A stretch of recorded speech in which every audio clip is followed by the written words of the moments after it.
Gold, trusted gold buyers. మీరు తాకట్టు పెట్టిన బంగారాన్ని విడిపించి ఈ రోజు ఉన్న మార్కెట్ ధరకు కొనబడను. నమస్కారం, వెల్కమ్ టు ఐ డ్రీమ్. ధర్మ మార్గం విత్ విజిత కార్యక్రమానికి స్వాగతం.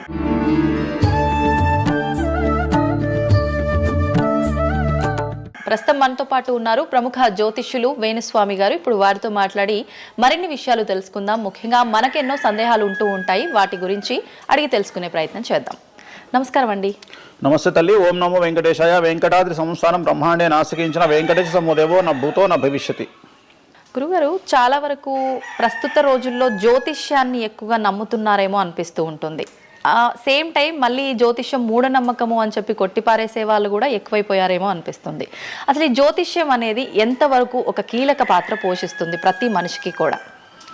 సో జ్యోతిషం అనేది నువ్వు చెప్పినట్టుగా ప్రతి మనిషికి ఒక ఫేసు, రెండు ఫేసులు ఉంటాయి. కానీ కొంతమందికి చాలా ఫేసెస్ ఉంటాయి. ఉదాహరణ, వేణుస్వామికి రెండే ఫేసులు ఉండొచ్చు. అంటే సామాజికంగా ఒకటి, ప్రైవేట్గా ఒకటి. కానీ సమాజంలో ప్రస్తుతము తెలుగు రాష్ట్రాల్లో ఒక మనిషికి 5 ముఖాలు ఉన్నాయి. అంటే తెలుగు రాష్ట్రాలు అని ఎందుకు చెప్తున్నానంటే, భారతదేశాన్ని మొత్తం కంపేర్ చేసినప్పుడు భారతదేశానికి సంబంధించినటువంటి రాజకీయాలు వేరు, తెలుగు రాష్ట్రాల రాజకీయాలు వేరు. భారతదేశం సోషల్ మీడియా వేరు, తెలుగు రాష్ట్రాల సోషల్ మీడియా వేరు. భారతదేశం న్యూస్ ఛానల్స్ వేరు, తెలుగు రాష్ట్రాల న్యూస్ ఛానల్స్ వేరు. సో ప్రతిదీ తీసుకుంటే తెలుగు రాష్ట్రాలకు సంబంధించి చాలా ప్రత్యేకమైనటువంటి స్టైల్లో మనం ప్రజెంట్ వెళ్తా ఉన్నాము. ప్రత్యేకించి తెలుగు రాష్ట్రాలు ఇంతకు ముందు ఒకటే రాష్ట్రానికి పరిమితం అయ్యి ఉండే, అది ఇప్పుడు హైదరాబాద్ కూడా అంటుకుంది. సో 2 రాష్ట్రాలు ఇంచుమించుగా సేమ్ స్టైల్లో వెళ్తున్నాయి. సో జ్యోతిష్యం నమ్మాలా వద్దా అనేది పక్కన పెడితే, ఎప్పుడే కానీ దేని గురించి ఎవరు మాట్లాడినా 2-3 విషయాల గురించి మాట్లాడతారు. ఒకటి ఐడెంటిటీ, ఒకటి బ్రాండు, ఒకటి ప్రత్యేకించి పిఆర్ స్ట్రాటజీ. ఇప్పుడు బ్రాండ్ అనేది వేణుస్వామి అంటే ఒక బ్రాండ్. వేణుస్వామి జ్యోతిషం గురించి మాట్లాడుతున్నాడు అంటే చాలా మంది వెయిట్ చేస్తారు, జరిగిందా జరగలేదని విశ్లేషించుకుంటారు. అదొక పద్ధతి.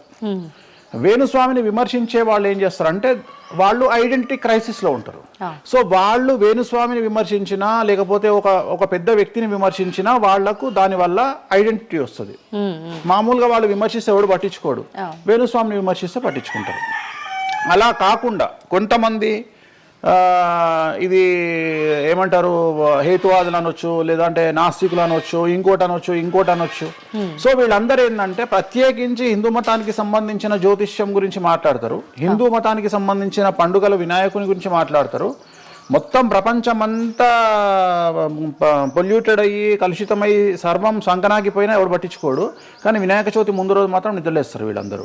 అట్లనే అసలు ఈ ప్లాస్టిక్ వల్ల అసలు నూనె ఎట్లా వస్తుంది, ఎందుకంటే 90 రూపాయలకు 1 కిలో నూనె ఎట్లా తింటున్నాం మనము అని ఆలోచించాడు ఎవరు లేడు.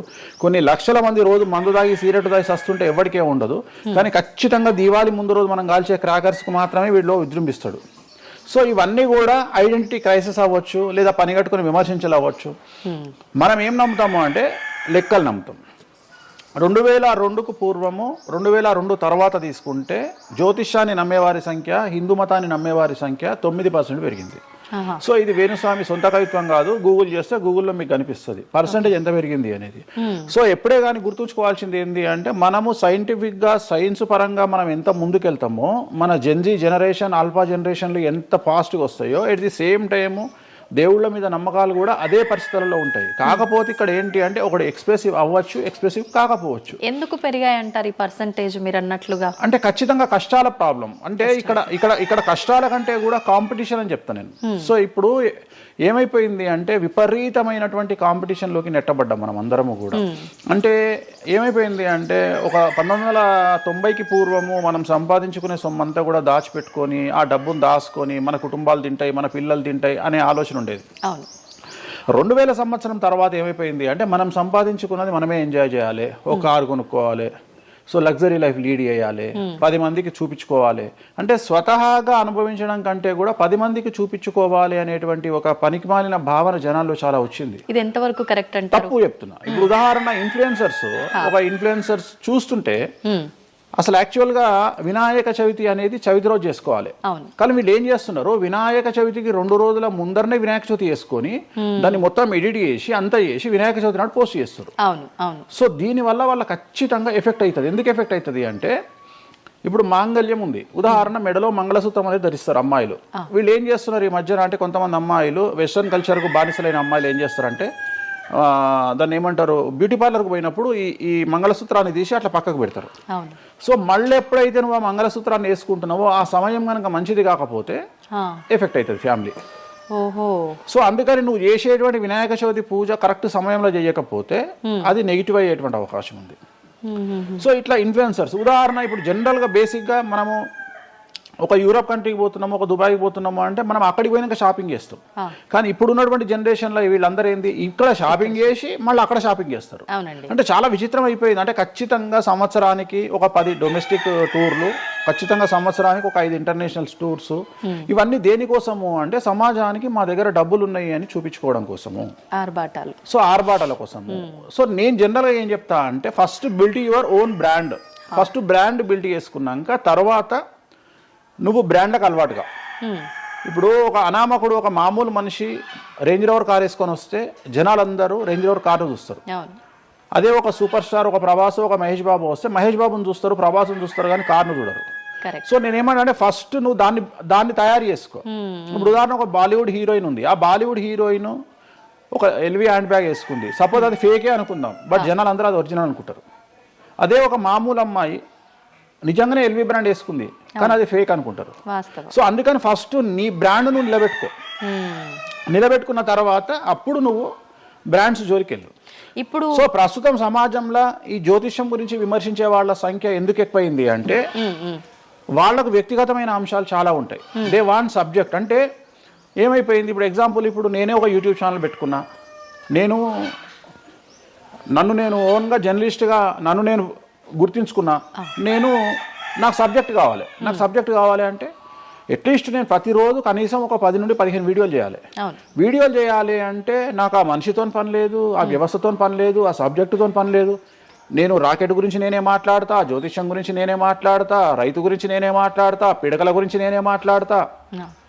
అంటే లాస్ట్కు నాకు కావాల్సింది ఏంది అంటే నాకు వ్యూవర్స్ కావాలి. అట్లీస్ట్ నేను పెట్టే సబ్జెక్టుకు నాకు తెలియకున్నా సరే దాని గురించి కంటి చూపు గురించి నేనే మాట్లాడతా, క్యాన్సర్ గురించి నేనే మాట్లాడతా, ఎయిడ్స్ గురించి నేనే మాట్లాడతా. అంటే కాదేది విమర్శకు అనర్హం. అంటే నీకు సబ్జెక్టు తెలుసా తెలియదా అంటే ఇంగితం ఉండేవాడు కంట్రోల్ చేసుకో. ఇప్పుడు నాకు సిగ్గు శరము ఇంగితం ఉంది. నేను ఇప్పుడు ఆ కెమెరామెన్ తీసేటువంటి కెమెరాకు సంబంధించి ఆయన ఎట్లా పెట్టాలి ఫోకస్, ఆయన లెన్స్ ఎంత అడ్జస్ట్ చేసుకుంటాడు ఏంది అనేది నాకు సంబంధం లేని వ్యవహారం. కానీ నేను అసలు దానిలోకి వెళ్ళను. కానీ అదే విశ్లేషకుల పేరుతో ఉండేటువంటి యూట్యూబ్ ఛానల్స్ అవ్వచ్చు, ఇంకొకళ్ళు అవ్వచ్చు, వాళ్ళు ఏం చేస్తారు, దాన్ని కూడా వాళ్ళే జస్టిఫికేషన్ చేస్తారు. అంటే దాన్ని కూడా నువ్వు కెమెరా ఎట్లా పెట్టాలనో కెమెరామెన్కి వీళ్ళు నేర్పిస్తారు, వీళ్ళే డిస్కషన్. ఎందుకు అంటే వాళ్ళకి ఏదో ఒక 10,000 వ్యూవర్షిప్ పోతే ఇట్లా ఓవరాల్గా తీసుకుంటే నెలకింత వెళ్తుంది పైసలు. సో దీని మీద బ్రతికే వాళ్ళు, సో వాళ్ళు ఏం చేస్తారు, వాళ్ళు విమర్శలు చేస్తారు. సో అట్లనే హేతువాదుల ముసుగులో ఉండేవాళ్ళు విమర్శలు చేస్తారు. అన్నిటికంటే ప్రాబ్లం ఏమైపోయింది అంటే పొద్దున్న లేస్తే హిందూ మతం బాగుండాలి అంటే అసలు హిందూ మతానికి థ్రెట్ ఎవరితోనుంది? హిందువులతోనే ఉంది, ముస్లిమ్స్తో లేదు, క్రిస్టియన్స్తో లేదు. ఎందుకంటే వేరే వాళ్ళు మన జోలికి రావట్లా. ఎంతసేపు కప్పల భాగవతం లాగా మన జీవితంలో ఎలుకల భాగవతం లాగా ఒక ఎలుక ఇంకో ఎలుకని కిందికి గుంజుతుంది, ఒక కప్ప ఇంకో కప్పని కిందికి లాగుతుంది. అట్లనే హిందువులలో వేణుస్వామి ఆస్ట్రాలజికల్ ప్రిడిక్షన్స్ లో మంచిగా ఉన్నాడు అంటే వేణుస్వామి చెప్పింది ఏదైనా జరిగినప్పుడు వేయడానికి ఎవరికి మనసు రాదు, కానీ వేణుస్వామిని విమర్శించడానికి పొలవమంటే అందరూ వచ్చేస్తారు. అంటే మరి నేను హిందువునే కదా, నన్ను కిందికి లాగేవాడు హిందువే కదా, మరి ఇక్కడ హిందూ మతం ఏమవుతుంది?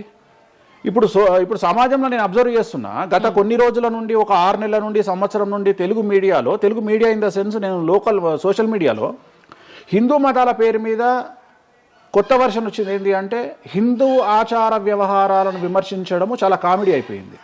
ఒక ఆయన ఈ మధ్యలో ఇంటర్వ్యూ చూసిన నేను, అసలు దుర్గమాల లేదంటాడు ఆయన.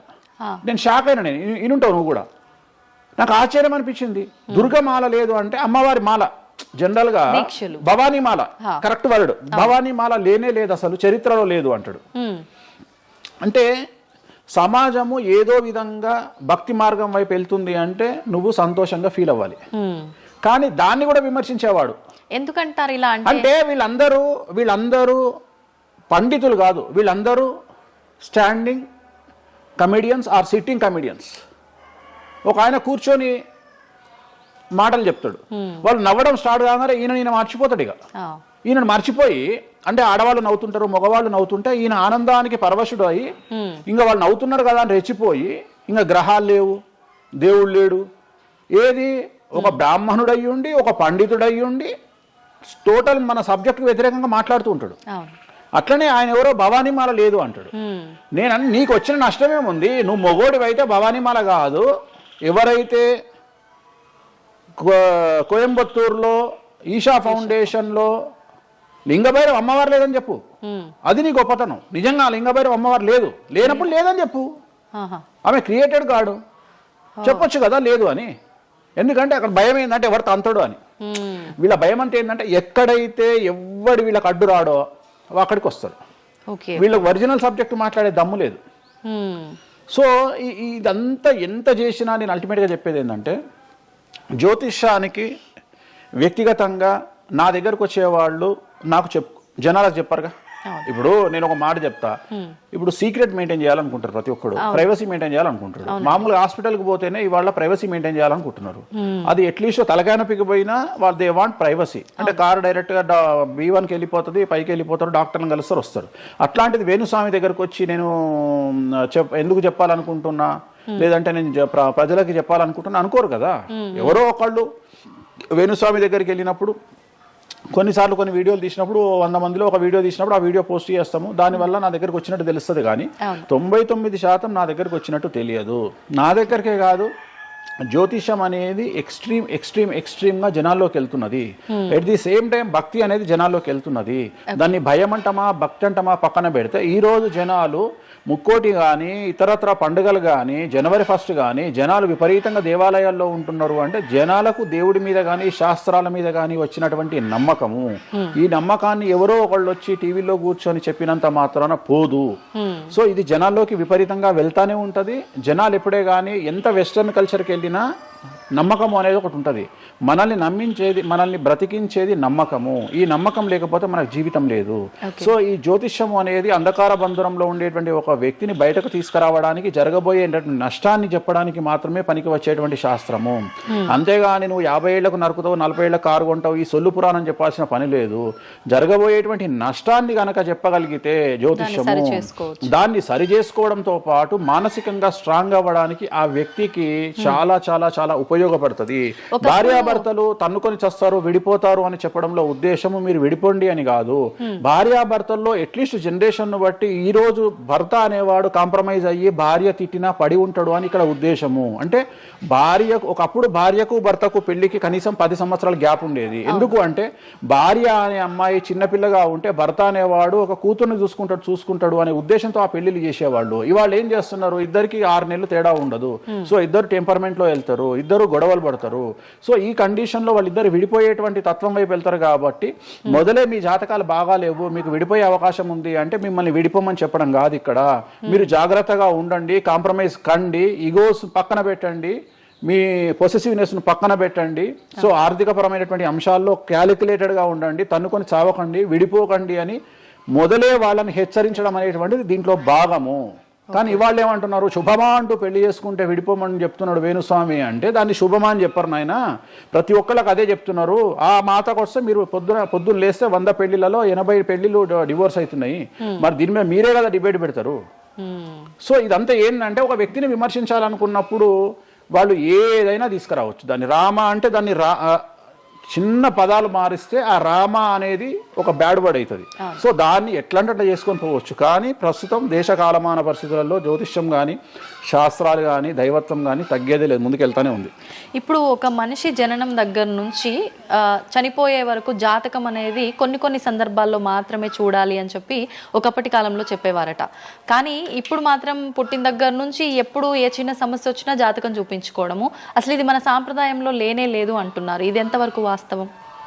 నేను లాస్ట్ ఇయర్ ఒక హీరోకు ఒక బిడ్డ పుడితే నేను చెప్పినప్పుడు చాలా మంది మేధావులు వచ్చి నన్ను విమర్శించారు. చిన్న పాపకు జాతకం చెప్తారా ఎవడన్నా అని. నీకు తెలిసే ఉంటే కృష్ణదేవరాయల ఆస్థానం కానీ ఇతర రాజులు పెద్ద రాజుల ఆస్థానంలో కానీ ఆస్థాన సిద్ధాంతి అని ఉండేవాడు. వాళ్ళు ఏం చేసేవాళ్ళు అంటే రాణికి కూతురు పుట్టిన కొడుకు పుట్టిన వాళ్ళు వచ్చి మొత్తం లైఫ్కు సంబంధించిన జాతకాన్ని రాసేవాళ్ళు. పుట్టడంతోనే అసలు ఈ పుట్టిన రోజే రాసేవాళ్ళు. వీళ్ళు ఏమైతారు, ఈయన జీవితంలో ఏమైతాడు, దొంగ అవుతాడా, మంచోడైతాడా, రాజు అవుతాడా, లంగ అవుతాడా, క్రికెటర్ అవుతాడా అంటే ఆ దేశకాలం మన ప్రశ్న బట్టి అప్పుడు. సో దాన్ని ఇప్పుడు కన్వర్షన్ చేసుకుంటే ఇప్పుడు మేము రాసే జాతకంలో ఇప్పుడు వీడు ఇంజనీర్ అవుతాడా, డాక్టర్ అవుతాడా, ఎంటర్ప్రెన్యూర్ అవుతాడా, ఉద్యోగస్తుడు అవుతాడా. సో ఇవన్నీ అంచనా వేగ ఒక మనిషి పుట్టినప్పటి నుండి లగ్నాన్ని బేస్ చేసుకొని 1వ నెంబరు అంటే లగ్నము నుండి 12వ నెంబరు అంటే వ్యయము 1 నుండి 12 గడులను కనుక తీసుకొని రాస్తే ఆ మనిషి ఎప్పుడు పుట్టి ఏమేం చేస్తాడు, ఎప్పుడు చనిపోతాడు అనేది వెరీ క్లియర్గా మెన్షన్ చేయవచ్చు. సో ప్రతి రోజు జాతకాన్ని వేసుకోవచ్చు, ప్రతి నెల జాతకాన్ని వేసుకోవచ్చు. గోచారము గ్రహచారము అని 2 ఉంటాయి. గోచారము అంటే ప్రస్తుతం జరిగేటువంటి గ్రహాల యొక్క గమనం ఏ విధంగా ఉంది అని తెలియజేసేది గోచారము. గ్రహచారము అంటే పుట్టినప్పుడు దాన్ని బేస్ చేసుకొని రాసేది గ్రహచారము. జనరల్ గా తెలుగు రాష్ట్రాల్లో చాంద్రమానాన్ని మాత్రమే బేస్ చేసుకొని జాతకాలు రాస్తారు. కానీ వేణుస్వామి ఒక్కడే చాంద్రమానము, సౌరమానము, బార్హస్పత్యమానము అనే 3 విభాగాలను బేస్ చేసుకొని జాతకాలు రాస్తాడు. చాంద్రమానము అంటే చంద్రుడిని బేస్ చేసుకొని రోజున్నర పాటు చంద్రుడు ఒక రాశిలో ఉండేదాన్ని చాంద్రమానము అంటారు. ఇది మన దక్షిణ భారతదేశంలో వాడతాము. సౌరమానము అంటే సూర్యుడు, రవి ఒక నెలలో ఒక రాశిలో ఉంటాడు, దాన్నే మనం సౌరమానము అంటాము. అలాగే బార్హస్పత్యమానము అంటే బృహస్పతిమానము, సంవత్సరం పాటు గురువు ఒక రాశిలో ఉండేదాన్ని బార్హస్పత్యమానము అంటాము. మనము పుట్టినప్పటి నుండి కనీసము నాకు తెలిసి గత 1000 సంవత్సరాలు లేనటువంటి చరిత్ర ఈ సంవత్సరము 2026లో మనం చూడబోతా ఉన్నాము. గురువు ఒకే సమయములో 6 నెలల్లో 3 రాశుల్లోకి ప్రవేశిస్తా ఉన్నాడు. అంటే జనరల్ అరుదు కాదు, అసలు మనం ఎప్పుడు చూడలే. అందుకనే ఈ సంవత్సరం చాలా పెను సంచలనాలు ఉంటాయి. 2026లో గురువు మిథునం, కర్కాటకం, సింహం 3 రాశుల్లోకి వచ్చి మళ్ళీ రివర్స్ వస్తున్నాడు కర్కాటకానికి. సో చాలా విచిత్రమైనటువంటి ఒక గమనాన్నిగా మనం చూడాల్సి వస్తుంది. ఇది చాలా పెను సంచలనాలకు అంటే సృష్టిలోనే ఒక విచిత్రమైనటువంటి అనుభూతిని మనం పొందబోతా ఉన్నాము, మంచి చెడులు పక్కన పెడితే. సో ఇలాంటి పరిస్థితి నుండి జాతకాలను విశ్లేషించడము ఇవన్నీ కూడా నడుస్తాయి. ఇప్పుడు కొన్నిసార్లు మనిషి కొన్ని సందర్భాల్లో ఇబ్బంది వచ్చినప్పుడు నా తలరా తింటే భగవంతుడు ఇంకా రాసేశాడు, నేనేం మార్చలేను అంటుంటారు. కొన్నిసార్లు భగవంతుడిని పక్కన పెట్టి తలరాతను పక్కన పెట్టి మనం గట్టిగా ఒకటి అనుకుంటే అయిపోతుంది అని అంటూ ఉంటారు. మీరు ముందుగానే ఒక శిశువు జననం అయినప్పుడే వాళ్ళ మొత్తం లైఫ్కి సంబంధించిన జాతకం ఇవ్వగలుగుతాము అన్నారు. మరి ఇప్పుడు మధ్యలో ఇప్పుడు చెప్తున్న వాళ్ళ విధానాలను బట్టి మనం అనుకుంటే అయిపోతుంది, ఏదైనా మనం ప్రయత్నం చేస్తే మారుతుంది, భగవంతుడు దాన్ని మార్చేస్తాడు కొన్ని ప్రయత్నాల వల్ల అంటారు. ఈ రెండిట్లో అసలు దేన్ని నమ్మాలంటారు? ఇప్పుడు భగవంతుడు రాసినాడు, మన జాతకము మారదు, మన తలరాత మారదు అని అనుకుంటే అలాంటి వాళ్ళందరినీ మనం చేయాల్సింది ఏంటంటే వాళ్ళకి ఎవరికైనా హార్ట్ అటాక్ రాగానే వాళ్ళని అట్లనే బెడ్ మీద కూర్చోబెట్టి ఎదురుగా ఫోటో పెట్టి దేవుని మొక్కుమని చెప్పాలి. హాస్పిటల్కి ఎవరిని పంపించొద్దు. ఎందుకంటే తలరాత కదా, భగవంతుడు రాసేసిండు కదా. మరి ఎందుకు మరి అనవసరంగా అంబులెన్స్కి ఫోన్ చేయడము, హాస్పిటల్కి వెళ్ళడం ఎందుకు, పనిలేని పని కదా.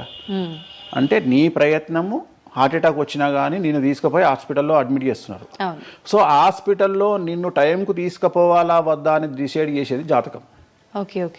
నువ్వు బతుకుతావా బ్రతకావా అని డిసైడ్ చేసేది జాతకం. ఇక్కడ నేను తోపు నేను తురుము అని అనుకుంటే నడవదు. నేను తోపు నేను తురుము అనుకోవద్దు. చాలా మంది చాలా రకాలుగా కష్టపడతారు. కష్టపడితేనే సుఖపడతాము, కష్టపడితేనే జీవితం అభివృద్ధిలోకి వస్తుంది అనుకుంటే అతి కష్టం పడేది గాడిద. సో అతి కష్టం పడేది డ్రైనేజీలో పనిచేసేటువంటి మున్సిపల్ వర్కర్స్. సో వాళ్లకు ₹1,00,000 రోజుకు జీతం ఇచ్చినా తక్కువ లేదు. అంటే వాళ్ళు ఊడ్చే చెత్త, వాళ్ళు తీసే చెత్త ఈ ప్రపంచంలో ఎవరూ భరించలేరు.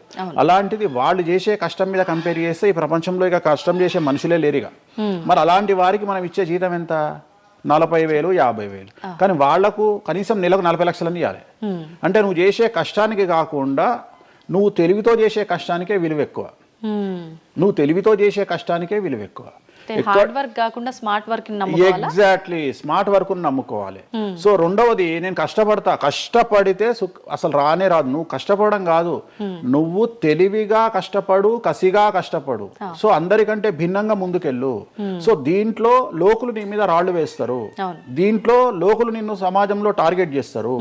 So there is no development in comfortable zone. నువ్వు కంఫర్టబుల్ జోన్ దాటిన తర్వాతనే నీ జీవితంలో నీ కష్టాలు అనేవి స్టార్ట్ అవుతాయి. ఆ కష్టాలు స్టార్ట్ అయిన తర్వాత అభివృద్ధి అనేది ఏర్పడుతుంది.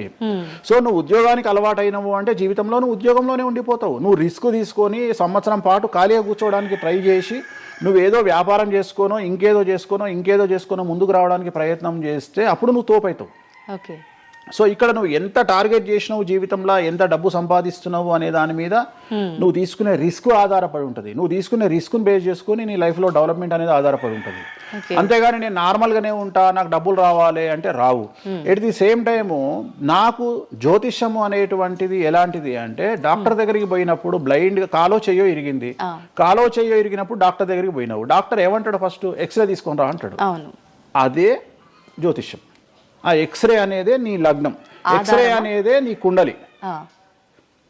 సో నువ్వు తీసుకున్న ఎక్స్రే, నువ్వు ఎట్లయితే డాక్టర్ దగ్గరికి పోయినప్పుడు ఎక్స్రే ఎట్లయితే పనిచేస్తుందో, నీ కష్టం వచ్చినప్పుడు నిన్ను కష్టాల నుండి బయటికి తీసుకురావడానికి జ్యోతిష్యం అనేది ఎక్స్రే లాగా ఉపయోగపడుతుంది. ఆ ఎక్స్రే అంటే నీ కుండలి చూసినప్పుడు నీకు ఈ సబ్జెక్ట్లో ఈ ప్రాబ్లం ఎందుకు వచ్చింది, ఒక వ్యక్తికి హార్ట్ అటాక్ ఎందుకు వచ్చింది అంటే ఆయన జాతకంలో రవి కేతువు లేదా శని దృష్టి రవి మీద, లేదా కుజ రవులు 8వ ఇంట్లోనో లేకుంటే 6వ ఇంట్లోనో వ్యయంలో ఉన్నప్పుడు, అలాగే రవి కేతువులు 12వ ఇంట్లో కలిసినప్పుడు, అలాగే 6వ ఇంట్లో కలిసినప్పుడు, సో ఆ సందర్భంలో ఆ గ్రహ చిత్రంలో, ఆ దశా చిత్రంలో ఆ దశ వచ్చినప్పుడు, అంతర్దశ వచ్చినప్పుడు, ఏలినాటి శనిలోనో, ఆ షష్టమ శనిలోనో, అష్టమ శనిలోనో ఈ హార్ట్ అటాక్ అనేది వస్తుంది. అంటే జాతకంలో ఈ దశలను బట్టే కానీ మనం తీసుకుంటున్న ఆహార అలవాట్లను బట్టి కాదంటారా? ఏం తినని వాళ్ళకు కూడా క్యాన్సర్స్ వస్తాయి, గుర్తుంచుకోవాలి. ఏం తినని వాళ్ళకు కూడా క్యాన్సర్లు వస్తాయి. చాలా మందికి ప్రస్తుతం సమాజంలో నాన్ వెజ్ తిననటువంటి వాళ్లకు కొలన్ క్యాన్సర్ వచ్చినటువంటి సంఘటనలు నాకు వేలల్లో తెలుసు. సో ఏం తప్పు చేస్తున్నారని అమ్మాయిలకు బ్రెస్ట్ క్యాన్సర్ వస్తుంది? ఆన్సర్ చెప్పు. Question mark. అవునా కాదా? థైరాయిడ్తో ఏం పని చేస్తున్నాం, థైరాయిడ్ ప్రాబ్లం వచ్చింది. సరే, ఉదాహరణ లంగ్స్ క్యాన్సర్ అంటే నువ్వు సిగరెట్ తాగితే వచ్చింది. కానీ నువ్వు నమ్మవో 100 మందిలో 40 మందికి లంగ్స్ క్యాన్సర్ వచ్చిన వాళ్ళకు సిగరెట్ అలవాటు లేదు. ఎందుకు వచ్చింది?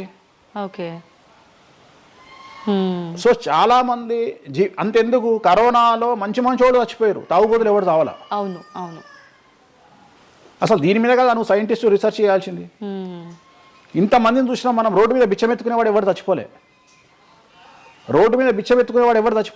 ఎందుకు అంటే వాడి డైజెషన్ సిస్టమ్ అంత స్ట్రాంగ్ ఉంది, వాడి ఇమ్యూనిటీ పవర్ అంత స్ట్రాంగ్ ఉంది. అట్లనే మందు తాగే వాడి ఇమ్యూనిటీ పవర్ అంత స్ట్రాంగ్ ఉంది. తాగుబోతులు ఎవరు చచ్చిపోలే కరోనాలో.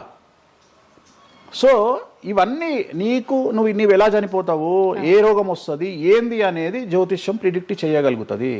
జ్యోతిష్యం అనేది నీ లైఫ్ను డిసైడ్ చేసింది కాదు, నీ లైఫ్ను ఎలా మార్చుకోవాలి అనేది జ్యోతిష్యం డిసైడ్ చేస్తుంది. దేవుడు అనేవాడు నీ జాతకాన్ని రాసిండు, నీ తలరాత రాయలే. ఇక్కడ గుర్తుంచుకోవాల్సింది ఏంటంటే, నువ్వు ఏ సమయంలో పుట్టాలి అనేది డిసైడ్ చేసింది ఎవరు? దేవుడు. సో నువ్వు పుట్టినప్పుడు 9 గ్రహాల కాంబినేషన్స్ ఎక్కడున్నాయి? లగ్నంలో ఎవరున్నారు, ద్వితీయంలో ఎవరున్నారు, తృతీయంలో ఎవరున్నారు, చతుర్థంలో ఎవరున్నారు, పంచమంలో ఎవరున్నారు, షష్టమంలో ఎవరున్నారు, వ్యయంలో ఎవరున్నారు. అంటే నీకు ఏ రోగాలు రావాలి, నీకు దోస్తులు ఎట్లాంటి వాళ్ళు ఉన్నారు, నీ కుటుంబంలో నీకు బంధువులతో గొడవలు అయితేయా కావా, నువ్వు డబ్బు ఎంత సంపాదిస్తావు, ఉద్యోగం వల్ల సంపాదిస్తావా, వ్యాపారం వల్ల సంపాదిస్తావా, లేకపోతే బెట్టింగ్లకు పోయి నాశనం చేసుకుంటావా, లేకపోతే వ్యసనపరుడు పోయి నాశనం చేసుకుంటావా, సో అమ్మాయిలకు బానిసైతావా, అంటే ఇట్లాంటివన్నింటిని అనలైజ్ చేయగలిగినటువంటి శక్తి జ్యోతిష్యానికి ఉంది. జ్యోతిష్యము అనేది వేరు కాదు. నువ్వు ఏదైతే దేవుడు జాతకం రాసిండు, ఏదైతే తలరాత రాసిండు అంటుండో గదే గిది. అంటే పుట్టిన టైముని, ప్లేస్ని అన్నిటిని బట్టే ఈ ప్రిడిక్షన్. ఒక మనిషి పుట్టిన సమయాన్ని బేస్ చేసుకొని ఇప్పుడు నువ్వు మాట్లాడుతున్న దేవుడు రాసిన తలరాతనే జాతకం. తలరాత వేరు, జాతకం వేరు కాదు. నీ తలరాత అనేది ఈ లగ్నంలో ఉంది, ఈ కుండలిలో ఉంది. దీన్ని బేస్ చేసుకొని, దీన్ని చేతిలో పట్టుకొని నువ్వు ముందుకెళ్తే నీకు ఏ ప్రాబ్లం ఉండదు. ఒక్కసారి జ్యోతిష్కుని సంప్రదిస్తే కాదు, నువ్వు ప్రతి సంవత్సరము లేదా 2.5 సంవత్సరాలకు ఒకసారి శని మారినప్పుడల్లా నీ జాతకం మారుతుంటది. గోచారంలో మారుతుంటది, గ్రహచారంలో మారుతుంటది. నువ్వు ఎలాంటి చర్యలు తీసుకోవాలి, ఎలాంటి జాగ్రత్తలు తీసుకోవాలి, నీకు వాహన ప్రమాదాలు ఎప్పుడు వస్తాయి, ఆరోగ్యపరమైన ఇబ్బందులు ఎప్పుడు వస్తాయి, న్యాయపరమైన ఇబ్బందులు ఎప్పుడు వస్తాయి, నువ్వు ఎదిగిన తర్వాత నీకు శత్రువులు పెరుగుతారు. నువ్వు ఎంత శుద్ధపూసైనా, ఎంత మంచివాడివైనా, నువ్వు సమాజంలో ఎదిగి ఒక కారు కొనుక్కొని, ఒక ఇల్లు కొనుక్కొని, నీ బతుకు నువ్వు బ్రతుకుతున్నా నీ మీద జనాలు ఏడ్చి చస్తారు. నీకు శత్రువులు అనేవాళ్ళు ఏర్పడతారు. నువ్వు మంచి చేసినా శత్రువులు వస్తారు, చెడు చేసినా శత్రువులు వస్తారు. సో ఇలాంటి వాళ్ళందరి నుండి నువ్వు ఎట్లా తప్పించుకోవడానికి ఏమేమి పూజలు చేసుకోవాలి, ఏమేమి న్యాయపరమైన జాగ్రత్తలు తీసుకోవాలి, వీటన్నిటినీ క్రోడీకరించి చెప్పగలిగిన వాడు జ్యోతిష్కుడు. కాకపోతే జ్యోతిష్కుడికి దేశ కాల మాన పరిస్థితులను బేస్ చేసుకొని జాతకం చెప్పగలగడం రావాలి. ఎందుకంటే జ్యోతిష్యంలో ఉదాహరణ రవి కుజ కేతువు కలిసి ఉన్నప్పుడు సుఖవ్యాధి వస్తుంది. సో సుఖవ్యాధి అని మాత్రమే జ్యోతిష్యం చెప్పింది మాకు, అంతేగాని నీకు సిఫిలిస్ గనేరియా ఎయిడ్స్ HIV అని చెప్పి రాయలే మాకు అక్కడ రాసింది ఏం రాసిండు, నీకు సుఖవ్యాధి వస్తుంది. కాకపోతే దేశకాలమాన పరిస్థితులను బట్టి ఏ వ్యాధులు వస్తున్నాయో దాన్ని అంచనా వేయగలిగిన శక్తి జ్యోతిష్కుడికి ఉండాలి. ఇప్పుడు కూడా నువ్వు ఇంజనీరింగ్ చేస్తున్నావు అంటే ఇంజనీరింగ్ ఇంకో 2 ఏళ్ళు అయితే పోతుంది. సో కొత్త ఏదో వస్తుంది, స్టడీస్ వస్తాయి. సో మనం మారుతా ఉండాలి, మనం అప్డేట్ అవుతా ఉండాలి.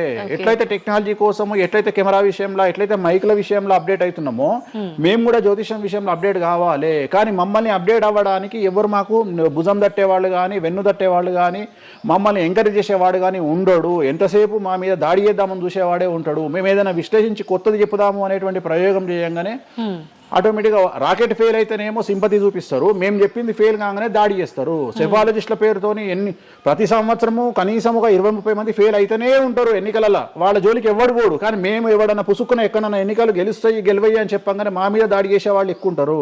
సో మాకు కూడా ఎంకరేజ్మెంట్ చేస్తే మేము సైన్స్ను ఎప్పుడో పండబెట్టగలిగిన శక్తి మాకు ఉన్నది, జ్యోతిష్కులకు లేక కాదు. కాకపోతే మమ్మల్ని ఎవడు వెన్నుదడతాడు, మా గురించి ఎవడు మాట్లాడతాడు, మా గురించి మెచ్చుకునేది పర్సనల్గా వ్యక్తిగతమైనటువంటి టర్మినాలజీలో మాతో మాట్లాడే వాళ్ళు మెచ్చుకుంటారు తప్ప సమాజం మమ్మల్ని చూసే దృష్టి వేరు. ఎంతసేపు మా దాంట్లోనే మాకు ఉండదు. మా దాంట్లో యాచకా శత్రువు అంటే బిచ్చపోనికి బిచ్చపోడు శత్రువు అని మా దాంట్లో మాకే తన్నులాట. కామాఖ్యకు పోయి బలుడిచ్చి పూజలు చేసుకునేటువంటి జ్యోతిష్కులు హైదరాబాద్కు వచ్చి అక్కడ బలులే లేవని చెప్తాడు ఒక జ్యోతిష్కుడు. సో ఇట్లా ఎందుకు చెప్తున్నారు అంటే వాళ్ళ కర్మ, మనం ఏం చేయలేము. సో ఓవరాల్గా జ్యోతిష్యం అనేది ఏదైనా చరిత్ర సృష్టించగలుగుతుంది. జ్యోతిష్యము అంటే మనిషి యొక్క తలరాతనే జ్యోతిష్యం. ఇప్పుడు మీరు చెప్పిన దాన్ని బట్టి అంతా మనం పుట్టిన టైము ప్లేస్ని బట్టే డిసైడ్ అవుతుంది ఈ ప్రెడిక్షన్ అంతా. అంటే న్యాచురల్గా బర్త్ జరిగితే ఓకే, కానీ ఇప్పుడు అన్ని ముహూర్తాలు పెట్టుకొని టైము అన్ని చూసి చేస్తున్నారు కదా, మరి ఇటువంటి వారికి జాతకం ప్రెడిక్షన్ కరెక్ట్ ఉంటుందా? ఆ ముహూర్తం పెట్టాలి అనేటువంటి టైమింగ్ కూడా ఆయన డిసైడ్ చేస్తాడు, దేవుడే. ప్రతిదీ మనం తోపులం అనుకుంటాం, నేను ఓన్గా ఆలోచిస్తున్నా అనుకుంటాడు. ఓకే, అది ఆల్రెడీ డిసైడెడే. నీ మనసులో ఆ భావం రావడానికి, నీ మనసులో ఆ ముహూర్తం పెట్టించుకోవాలి అని అనుకోవడానికి కర్త కర్మక్రియనే భగవంతుడు. మరి ఇది పెళ్లిళ్ళ విషయంలో ఎందుకు వర్తించదు? పెట్టుడు ముహూర్తాల్లో పెళ్లిళ్ళు వద్దు, అదంతా సఖ్యతతో ఉండరు భార్యాభర్తలు అంటారు కదా. అసలు ముహూర్తం మంచిదైతే ఎందుకు విడిపోతున్నారు అని ఇప్పుడు కొంతమంది మేధావులు అడుగుతారు. ఫస్ట్ నేను చెప్పే పాయింట్ ఏంటంటే, నీ జాతకాలే కలవకపోతే నువ్వు ఎంత మంచి ముహూర్తంలో చేసుకుంటే ఉంది. నీ జాతకాలు బాగుంటే, మీ జాతకాలు కలిస్తే నువ్వు అష్టమి నాడు పెళ్లి చేసుకున్నా, అమావాస్య నాడు పెళ్లి చేసుకున్నా ఏమీ కాదు. రైట్? సో నేను మాట్లాడే విషయం ఏంటంటే, నీ అబ్బాయి అమ్మాయి జాతకాలు బాగా కుదిరినప్పుడు వాళ్ళ లైఫ్ ఎక్కడో ఉంటుంది. చాలామంది there is calculated love, calculated relation. అమ్మాయి ఏమనుకుంటుంది, నేను నెలకు 1,50,000 సంపాదిస్తున్నా, నాకు ఖచ్చితంగా 2 లక్షలు సంపాదించే అబ్బాయి కావాలి అనుకుంటుంది. కానీ నన్ను జీవితంలో బాగా చూసుకునే అబ్బాయి కావాలి, నేను కాంప్రమైజ్ అవుతా, నీకు 1,00,000 వస్తుందా, నేను 1,50,000 సంపాదిస్తా, ఇద్దరం కలిసి 2.5 లక్షలతో బతుకుతాము అని ఏ అమ్మాయి అనుకోదు. సో ప్రతి ఒక్కడి క్యాలిక్యులేషన్ ఇదే. అలాగే అబ్బాయి ఏమనుకుంటాడు, నాకు 2 లక్షలు వస్తుంది కానీ నాకు చాలా అందమైన అమ్మాయి కావాలి అనుకుంటాడు. సో ఇక్కడ ఉన్న డిమాండ్కు తగ్గట్టు సప్లై లేదాడు.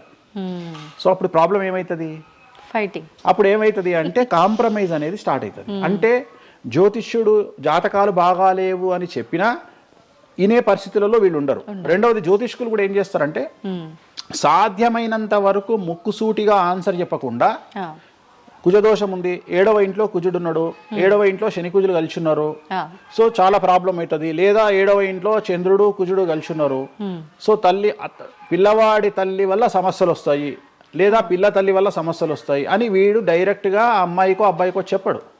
లేదు మీ ఇద్దరికి సంతాన యోగం లేదు అని చెప్పడు. ఉదాహరణ 9:5 అయింది, ఇద్దరిది అమ్మాయిది అబ్బాయిది, సంతాన యోగం ఉండదు, షష్టాష్టకాలు అయినాయి. వీడేమంటాడు, షష్టాష్టకాలలో శుభ షష్టాష్టకాలు అంటాడు. అంటే విషయంలో మంచి విషయం ఉంటుందా? ఉండదు కదా. శుభ షష్టాష్టకాలు ఎక్కడి నుండి వచ్చినాయి? నువ్వు చెప్పేదే విషం అంటున్నావు, విషం అనుకుంటూ మంచి విషయం అంటున్నావు మళ్ళా. సో మంచి విషయం ఎక్కడ నుండి ఉంటుంది? ఉండదు. విషం వేసుకుంటే చస్తాడు. అట్లనే షష్టాష్టకాలు అంటే ప్రాబ్లం స్టార్ట్ అవుతుంది. అట్లనే 9:5 ఏకనాడి, వర్ణదోషము, యోని దోషము, ఇట్లా చాలా రకాల దోషాలు ఉంటాయి. సో ఈ దోషాలను ఏం చేస్తారంటే, ఈ దోషాలను ఎదుటి వ్యక్తికి నిజాయితీగా చెప్పడం మానేసి సాధ్యమైనంత వరకు వీళ్ళు పెళ్లి చేసుకోవాలి అనే ఇంటెన్షనల్ గా పాజిటివ్ వేలో వెళ్తాడు. కాంప్రమైజింగ్. రెండవది ఏంటంటే, ఆల్రెడీ వీళ్ళు ఏం చేస్తారు, మేము ఫిక్స్ అయ్యి మేమిద్దరం ఫిక్స్ అయినాము, మేము పెళ్లి చేసుకుంటాము అని డిసైడ్ చేసుకొని వస్తారు అక్కడికి.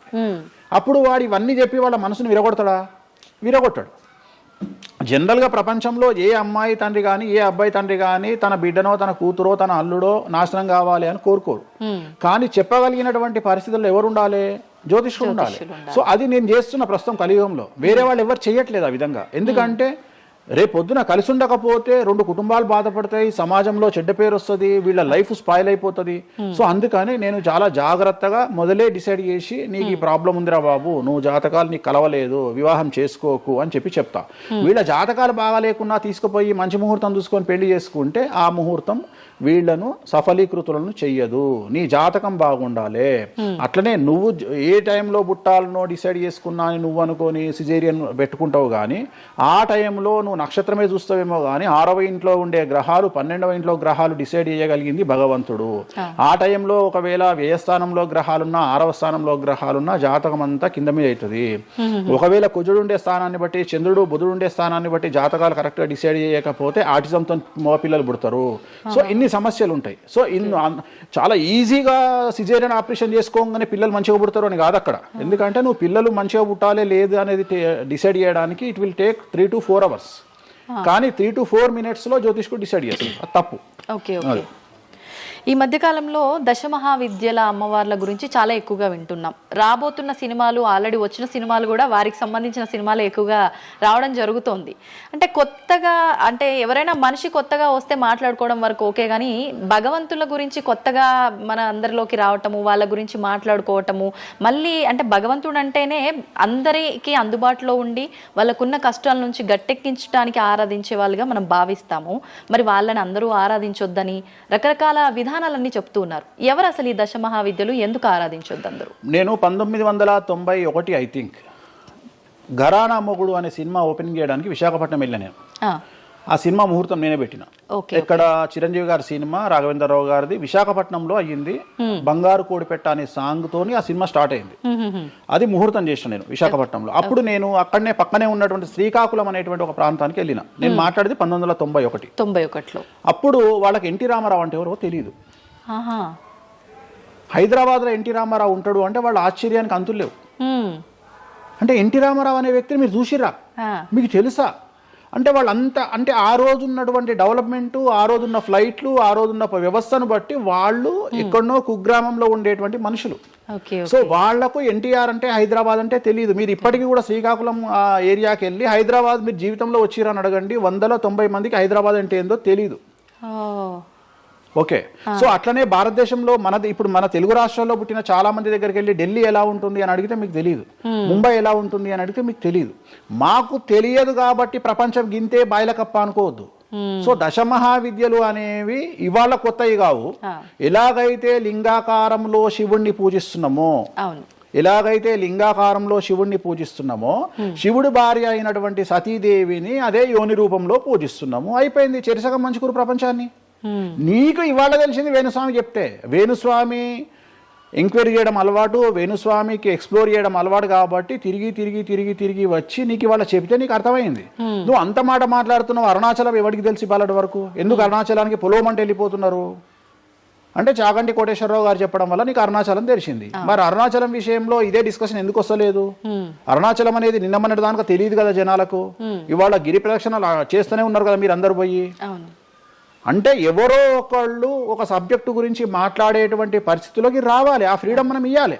సో అరుణాచలం గురించి చాగంటి గారు ఎలా మాట్లాడినారో దశమహావిద్యల గురించి వేణుస్వామి గత 5 సంవత్సరాల నుండి ఫైటింగ్ చేస్తూ ఈ స్టేజ్కి తీసుకొచ్చిండు. దశమహావిద్యల గురించి మాట్లాడడంలో చాలా ఇబ్బందులు ఉంటాయి. ఎందుకంటే చాలా మంది దొంగ పనులు చాటుకు చేయాలనుకుంటారు కానీ పబ్లిక్ లో చేయాలనుకోరు. సో అలాంటి దాన్ని సైలెన్స్ బ్రేక్ చేసినటువంటి వ్యక్తి వేణుస్వామి. దానివల్ల వేణుస్వామి చాలా సఫర్ అయ్యిండు, సామాజికంగా సఫర్ అయ్యిండు, పండితులతో సఫర్ అయ్యిండు, మీడియా వల్ల సఫర్ అయ్యిండు, చాలా మందితో సఫర్ అయ్యిండు దశమహావిద్యల గురించి మాట్లాడడం వల్ల. అంటే ఎందుకు మరి మీరు ఇంత సఫర్ అవుతున్నప్పుడు ఎందుకు? నా ఇష్టం అది. అంటే సమాజంలో ఉన్నప్పుడు ఇష్టం, మన ఇష్టం. నేనేం తప్పు మాట్లాడతలేను కదా. ఇప్పుడు నేననే పాయింట్ ఏంటంటే అల్ట్రాసెట్ అని ఒక టాబ్లెట్ ఉంటుంది. ఆ టాబ్లెట్ లో గంజాయి ఉంటుంది. సో మనం వాడే చాలా టాబ్లెట్లలో గంజాయి ఉంటుంది. మనం వాడే చాలా టాబ్లెట్లలో కొన్ని క్యాన్సర్ ఔషధాలలో పాము విషం ఉంటుంది. దాని గురించి మనం మాట్లాడుకోం. అవును, దాని గురించి మనం మాట్లాడుకో. సో మనం దేని గురించి మాట్లాడుకుంటాము అంటే ఏదైనా కొత్తది వచ్చినప్పుడు వేణుస్వామి లాంటి వాడు వచ్చినప్పుడు మాట్లాడుకుంటాడు. ఇప్పుడు చాలా మంది కొంతమంది నాకు తెలిసిన వాళ్ళు షుగర్ అంటే ఇప్పటికి కూడా చెప్పుకోరు. భారతదేశంలో షుగర్ వస్తే చెప్పుకోరు షుగర్ వచ్చిందని. అంతెందుకు ఇవాళ గురించి సరోగసి గురించి ఇప్పటికీ మన దేశంలో మాట్లాడుకోరు. ఇప్పటికి కూడా చాలా మంది సెలబ్రిటీలు సరోగసితోని పిల్లల్ని గంటూ అబద్ధాలు చెప్పుకుంటారు, మేము కడుపుతోనున్నామని. అట్లనే అబద్ధాలు చెప్పుకుంటారు, అట్లనే శ్రీమంతాలు చేసుకుంటారు. కానీ వాళ్ళంతా సరోగేట్ మదర్సు. కానీ వాళ్ళు జనాలకు తెలియదు. ఎందుకంటే పొద్దున్న లేచి డోర్ కొట్టి నువ్వు కడుపుతో ఉన్నావా లేదా అని బెదిరిస్తాడు. ఎవడన్నా బెదిరించాడు కదా.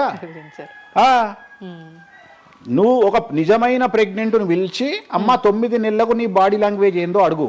డెలివరీ అయిన తర్వాత 40 రోజులు నీకు సుక్కలు ఎట్లా కనిపిస్తాయో అడుగు. మొన్న నాకు బాగా క్లోజ్ అయినటువంటి ఒక ఆమె 21 కొడుకు పుట్టిండండి వేణుస్వామి గారు, 21కి రండి అని పిలిచింది.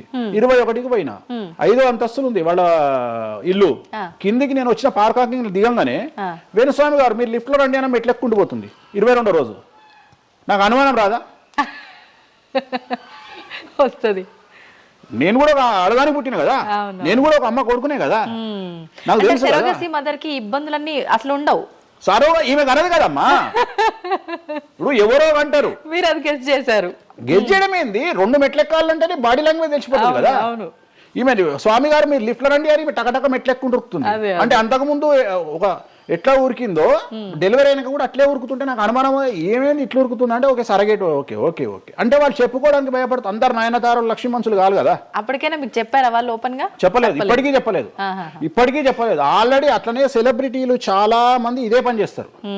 సో ఇలాంటివి మాట్లాడుకోవాలి అంటే సమాజం యాక్సెప్ట్ చేయదు. కానీ వేణుస్వామి వచ్చి దశమహావిద్యలో నాన్ వెజ్ పెడతారు అనగానే ఇక నాన్ వెజ్ ప్రపంచంలో ఎవరు తిననట్టు, ఇక నాన్ వెజ్ అసలు నాన్ వెజ్ ఇక అసలు అదేదో తప్పైనట్టు, ఇక లిక్కర్ ఎవరు తాగలేనట్టు. మళ్ళా చూస్తే తెలంగాణలో హైయెస్ట్ లిక్కర్ సేల్స్ భారతదేశం మొత్తంలో తెలంగాణదే ఉంటది, ఆంధ్రప్రదేశ్దే ఉంటది. మనం బతికే 2 రాష్ట్రాలు బతికేదే లిక్కర్ మీద బతుకుతాయి. కానీ మళ్ళీ మనకు ఎక్కడ లేని బాధ వేణుస్వామి మాట్లాడితే నిజాయితీగా మాట్లాడిండు కాబట్టి వేణుస్వామి తప్పు చేస్తుండు, వేణుస్వామి ఆడ మందావుతుండడా. సార్ అప్పుడు కరోనా వరకు తినకూడని కమ్యూనిటీలు ఏవి కూడా అంటే నాన్ వెజ్ ముట్టుకోని కమ్యూనిటీలు కూడా డాక్టర్ చికెన్ తినురి మటన్ తినురి అనగానే ఒక్కొక్కడు మార్కెట్లో లేనంత మటన్ చికెన్ తిన్నారు. కమ్యూనిటీల గురించి నేను మాట్లాడా. అప్పటిదాకా మేము తినము అన్నోడు కూడా తినడం స్టార్ట్ చేసిర్రు. అంటే నువ్వు డాక్టర్ చెప్తే మళ్ళీ డాక్టర్ చెప్పాడు కాబట్టి తింటున్నామండి, లేకుంటే తినేవాళ్ళం కాదు. తిన్నావా లేదా? సో తప్పే ఉంది. అసలు మద్య మాంసాదులు లేని దేవతల గురించి మాట్లాడుకుందాం. ఎక్కడున్నారు దేవతలు? అసలు మద్య మాంసాదులు లేని దేవతలేరి? రాముడు క్షత్రియుడు, మాంసం తినలేదా? సురాపానం అంటున్నావు, దేవతలే సురాపానం తీసుకున్నారు. అది మద్యమే మరి అది దానికి ఏంటమ్మా? ఇప్పుడు ఎన్నో యాగాలు చేస్తారు, అవన్నీ పుకార్లు అంటున్నారు. అదే చెప్తున్నా నేను నీకు. సురాపానము అని ఎక్కడ పెట్టిరు? అమృతము అని ఎక్కడ పెట్టి? సురాపానము నథింగ్ బట్ సారా, ఇప్పసారా. అంటే అప్పుడు ఇన్ని రకాల మందులు లేవు కాబట్టి, స్కాచ్లు ఓడకాలు వైండ్లు లేవు కాబట్టి అప్పుడు మనకు ఒకటే ఏంది? సురాపానం అంటే సారా అంటే ఇప్పసారా, ఇప్ప పూల నుండి తీసినటువంటి సారా. అంతే, అది కూడా అంతే. మళ్ళా రోజులు పెరుగుతున్న కొద్ది టేస్ట్ మారుతుంది. సో ఇవాళ వేణుస్వామి వచ్చి మాట్లాడంగానే ఇక ఎక్కడ లేనటువంటి అంటే ఏం లేదు. నేను అనేది ఏంటంటే టార్గెట్ చేయడానికి ఏదో ఒకటి కావాలి. ఇప్పుడు నువ్వు దశమహావిద్యల గురించి తెలుసుకోవాలి అంటే నువ్వు కామాఖ్య పోవాలి అంటే అప్ అండ్ డౌన్ 30,000 అవుతుంది. ఫ్లైట్ టికెట్, ట్రైన్లో పోలేవు.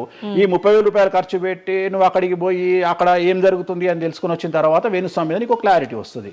సో ఒకవేళ నమ్మినోడు నమ్ముతాడు, నమ్మనోడు నమ్మడు. I don't care. నేనేంటంటే నేను తీసుకున్నటువంటి టార్గెట్ ప్రకారం వెళ్తున్నా, నేను చెప్పాలనుకున్నా. కానీ ఆల్మోస్ట్ ఆల్ తెలుగు స్టేట్స్లో 70-80% జనాలకు వామాచారం అంటే ఏందో తెలుసు, దశమహావిద్యలు అంటే ఏందో తెలుసు, దశమహావిద్యలో దేంతో పూజ చేస్తారో తెలుసు, అన్నీ తెలుసు. ఇంకొకటి ఏమైపోయిందంటే మీడియాలో నా గురించి రావడం వల్ల వేణుస్వామి వామాచారంలో స్పెషలిస్టు అనే విషయాన్ని నేను పబ్లిసిటీ చేసుకోకుండానే జనాల్లోకి వెళ్ళిపోయింది. సో ఎవరైతే వామాచారంతో పూజలు చేయాలనుకుంటారో ఆటోమేటిక్గా వాళ్ళే నా దగ్గరకు వస్తున్నారు. స్వామి ఎందుకంటే ఇప్పుడు క్యాన్సర్కు పలానా దగ్గర మందిస్తారు అని నువ్వు నెగిటివ్గా ప్రమోట్ చేసావు అనుకో, జనాలు అక్కడికే పోతారు. అట్లనే వేణుస్వామి వామాచారంలో పూజలు చేస్తాడట, వామాచారం కావాల్సిన వాళ్ళు నా దగ్గరికే వస్తారు డైరెక్ట్. సో ఈజీగా నన్ను రూట్ చేసి ఈయన దగ్గరికి వెళ్ళండి అని చెప్పినట్టు అయిపోయింది. అందుకని నాకు ఫ్రీ పబ్లిసిటీ వల్ల ఇంకా నేను ఉన్నదానికంటే ఇంకొక 100% బిజీ అయినా. అంటే ఏమవుతుంది? ఎందుకంటే అమ్మవారు కదా డిసైడ్ చేసేది. నేనేమనుకుంటా అంటే అమ్మవారు డిసైడ్ చేస్తుంది. అమ్మవారే డిసైడ్ చేస్తుంది. ఇప్పుడు నేను ఏదైనా హిందూ మతానికి, హిందూ శాస్త్రానికి, వామాచార విధానానికి, తంత్ర మార్గానికి, అమ్మవార్లకు వ్యతిరేకంగా నేను ఏం చేసినా అమ్మవారు నన్ను సర్వనాశనం చేస్తుంది. ఒకవేళ నా జోలికి వస్తే అమ్మవారు చూసుకుంటుంది, వాళ్ళ సంగతి నాకు అనవసరం. ఇప్పుడు మీరు అన్నారు అంటే ఈ దశమహావిద్యల్లో అమ్మవార్లకి మద్యము ఇవన్నీ ఈ పంచమకారాలన్నీ కూడా కామన్, అది అందరికీ తెలిసిందే అని. మరి మీరొక్కరే ఎందుకు బల్లగుద్దినట్టు ఇది వాస్తవం అని చెప్తున్నారు? అందరూ చెప్పే విధానం ఏ రకంగా ఉంది అంటే మనలో ఉన్న ఈ చక్రాలని యాక్టివేట్ చేయడము, మద్యము అని అంటే మద్యం కాదు ఇంకేదో అని చెప్పి, మాంసము అంటే మాంసం కాదు అల్లంతో ఇంకేదో మిక్స్ చేస్తే వచ్చేదాన్ని మాంసంగా పలుకుతారు కానీ అది మాంసం కాదు, అంటే జీవిని చంపడం ఇదంతా కాదు, ఈ విధానం చాలా మంది చెప్పుకుంటారు వస్తున్నారు. ఏం చెప్తారు అట్లా? అంటే దక్షిణాచారంలో పూజలు చేసే వాళ్ళు వాళ్ళ దగ్గరికి భక్తులు రావాలి అంటే వాళ్ళు అదే చెప్తారు. ఓకే, నీకు దీనికి ఒక ఎగ్జాంపుల్ చెప్తా. 2 వీలర్ ఎప్పుడైనా వాడినావా నీ లైఫ్ లో? 2 వీలర్ వాడినవా? నేను అడుగుతున్నా తల్లి ప్రశ్న, నిన్నే అడుగుతున్నా. 2 వీలర్ ఎప్పుడైనా వాడినవా? నేను ఎప్పుడు డ్రైవ్ చేయలే. సో 2 వీలర్ వాడిన వాళ్ళకే తెలుస్తుంది ఈ విషయం, చాలా బాగా తెలుస్తుంది. 2 చక్రాల బండి వాడిన వాడు కార్పొరేటర్ దాంట్లో ఆ పెట్రోల్లో చెత్త వస్తుంది. చెత్త వచ్చినప్పుడు బండి స్టార్ట్ కాదు. స్టార్ట్ కాకపోతే మనం కొట్టి కొట్టి కొట్టి కొట్టి మెకానిక్ దగ్గర తీసుకుపోయి మెకానిక్ దగ్గర పెడతాం బండి. ఏ మెకానిక్ కూడా మన ముందు కిక్కు కొట్టాడు. బండి ఫస్ట్ మనం ఆపగానే వాడికి చేసేది ఫస్ట్ అది ఇప్పుతాడు మొత్తం. ఎందుకంటే వాడికి తెలుసు ఒకవేళ పుసుక్కున స్టార్ట్ అయితే వీడు నాకు పైసలు ఇయ్యాడు. అందుకని ఏం చేస్తాడంటే దాన్ని కిక్కు కొట్టకుండా మొత్తం డప్పనిప్పి కార్పొరేటర్ క్లీన్ చేసి పైపు తీసి మొత్తం పెట్రోల్ ఇట్లా చూసి అంతా పెట్టి చేసినాక ఒక కిక్కు కొట్టగా కుయ్యి అని స్టార్ట్ అవుతుంది. 50 రూపాయలు ఇస్తారంటాడు. రైట్, అయిపోయింది. రెండవది, నువ్వు ఆంజనేయ స్వామి గుళ్ళో పనిచేసే పంతుల దగ్గరికి పో, జ్యోతిష్యం చెప్పించుకో. దోష నివారణ నీకు ఏం చెప్తాడంటే హనుమంతుడికి సింధూరము అంటాడు. అవును. నవగ్రహ గుడిల పంతుల దగ్గరికి పో, గ్రహాల పూజలు చెప్తారు. నవగ్రహాలకు అభిషేకము అంటాడు, తైలాభిషేకము అంటాడు. అంటే నువ్వు ఎవరి దగ్గరికి పోతే వాడి దగ్గర లేని దాన్ని వాడు అడ్వైజ్ చేయడు. లాజిక్ అర్థమైందా? వాడి దగ్గర లేని దానికి వాడు అడ్వైజ్ చేయడు. దశమహావిద్యల గురించి కానీ వామాచారం గురించి కానీ చేయగలిగిన తోపు తురుము సౌత్ ఇండియాలో వేణుస్వామి ఒక్కడే. బుద్ధి లేనివాడు ఎవడన్నా నువ్వు పోతే పండితుని దగ్గరికి పోతే నాకు చేత కాదండి, నేను ఎదవనండి, అక్కడ వేణుస్వామి గారు ఉన్నారండి అని ఎవడన్నా పంపిస్తాడా నిన్ను? పంపించరు. ఏమంటాడు అప్పుడు? అవన్నీ తప్పులు నేను చేసే కరెక్ట్ అంటాడు. అంతేగాని నా దగ్గరికి వీళ్ళందరూ దారి మళ్ళిస్తారా? పొండి వేణుస్వామి దగ్గరికి అని. అప్పుడు ఏం చెప్తాడు? పంచమకారాలు లేవు అంటాడు. అప్పుడు నేనేం చెప్తున్నా? వేణుస్వామి నిజాయితీ పరుడు కాడు, వేరే వాళ్ళు నిజాయితీ పరులు కారు. మీ చేతిలో ఆండ్రాయిడ్ ఫోనో ఐఫోనో ఉంది, గూగుల్లో కానీ చాట్ జీపీటీలో కానీ జెమినీలో కానీ వామాచారం అంటే ఏందో ఓపెన్ చేయండి, దశమహావిద్యలు అంటే ఏందో ఓపెన్ చేయండి, వామాచారంలో ఉండే పంచమకారాలు అంటే ఏంటో ఓపెన్ చేయండి. మీకు మీరే తెలుసుకోండి. ఈ సమాజంలో తెలుగు రాష్ట్రాల్లో ఉన్న దొంగలెవరో దొరలెవరో మీరే గుర్తుపట్టండి. ఎవరు అబద్ధాలు చెప్తున్నారు అనే విషయాన్ని తెలుసుకోండి. వేణుస్వామి దొంగ అయితే వేణుస్వామి దగ్గరికి రాకండి, వేణుస్వామి జ్యోతిషం చేత కాకపోతే రాకండి, వేణుస్వామి పంచమకారాలు తప్పు చెప్తే రాకండి. మీరు ఎవరిని అడగండి, మనుషుల మాట నమ్మకండి, దీన్ని నమ్మండి. నేను అందుకనే మనుషుల్లో మార్పులు ఉండొచ్చు, మనుషుల్లో భేదాభిప్రాయాలు ఉండొచ్చు, మనుషుల్లో ఈగోలు ఉండొచ్చు. దీంట్లో ఈగోలు లేవు, దీనికి ఈగో లేదు, దీనికి పొసెసివ్నెస్ లేదు, దీనికి ఈర్ష లేదు. మంచిగా ఓపెన్ చేయండి, వామాచారం అని కొట్టండి. వామాచారం అంటే ఏందో చూపిస్తుంది, పంచమకారాలు అంటే ఏందో చూపిస్తుంది, దశమహావిద్యలు అంటే ఏందో చూపిస్తుంది, కామాఖ్య దేవాలయం అంటే ఏందో చూపిస్తుంది. సో పంచమకారాల్లో ఏమేమి ఉంటాయో అదే చూపిస్తుంది. సో పంచమకారాలలో ఒక్కటి మాత్రమే గురుముత, మాకు గురువు ఏం నేర్పించిండో అది మేము చేయాలి. మిగిలిన 4 మైథునం, మిగిలిన 4 ఫిజికల్గా పెట్టాల్సిందే. సాత్విక దేవతలు అంటే గణపతి, సరస్వతి, వెంకటేశ్వర స్వామి, చండి, వీళ్ళంతా సాత్విక దేవతలు. మేము దశమహావిద్యలకు వచ్చేటప్పటికి ఉగ్రదేవతలు. ఉగ్రదేవతలకు ఎప్పుడు కానీ డైరెక్ట్గా నువ్వు ఏమైతే సబ్జెక్ట్లో ఉన్నాయో అవి పెట్టాల్సిందే. సో ఉగ్రదేవత విషయంలో కాంప్రమైజ్ అనేది లేదు. ఉగ్రదేవతలకు నువ్వు ఖచ్చితంగా సాటిస్ఫై చేయాల్సిందే. నాకు అర్థం కాని విషయం ఏంటంటే తెలంగాణలో ఆషాఢ మాసంలో బోనాల విషయంలో జరిగే తంతునే నేను కొత్తగా చేస్తలేను, అదే తంతు నేను చేస్తున్నా. మీకు అక్కడ లేని సమస్య ఇక్కడ ఎందుకు వస్తుంది నాకు అర్థమైతలేదు. కానీ అక్కడ బలి అండ్ పానకం, కళ్ళు ఈ 2 సాకపోయటం మాత్రమే ఉన్నాయి, పంచమకారాలు ఏం లేవు కదా. మత్స్యం అంటే ఏంది? చేపతో ఏం కుంపలు మునిగినాయి? కానీ మీరు అన్నట్టుగా చూస్తే ఇక్కడ పంచమకారము, ఇక్కడ మాత్రం పంచమకారం కాదు కాబట్టి విమర్శిస్తున్నారేమో. అవునమ్మా, ఇప్పుడు ముద్ర అనేది అది ముద్ర తంతే కదా, క్రియనే కదా. తంత్ర మార్గంలో ముద్ర అనేది ఒక వ్యవస్థ.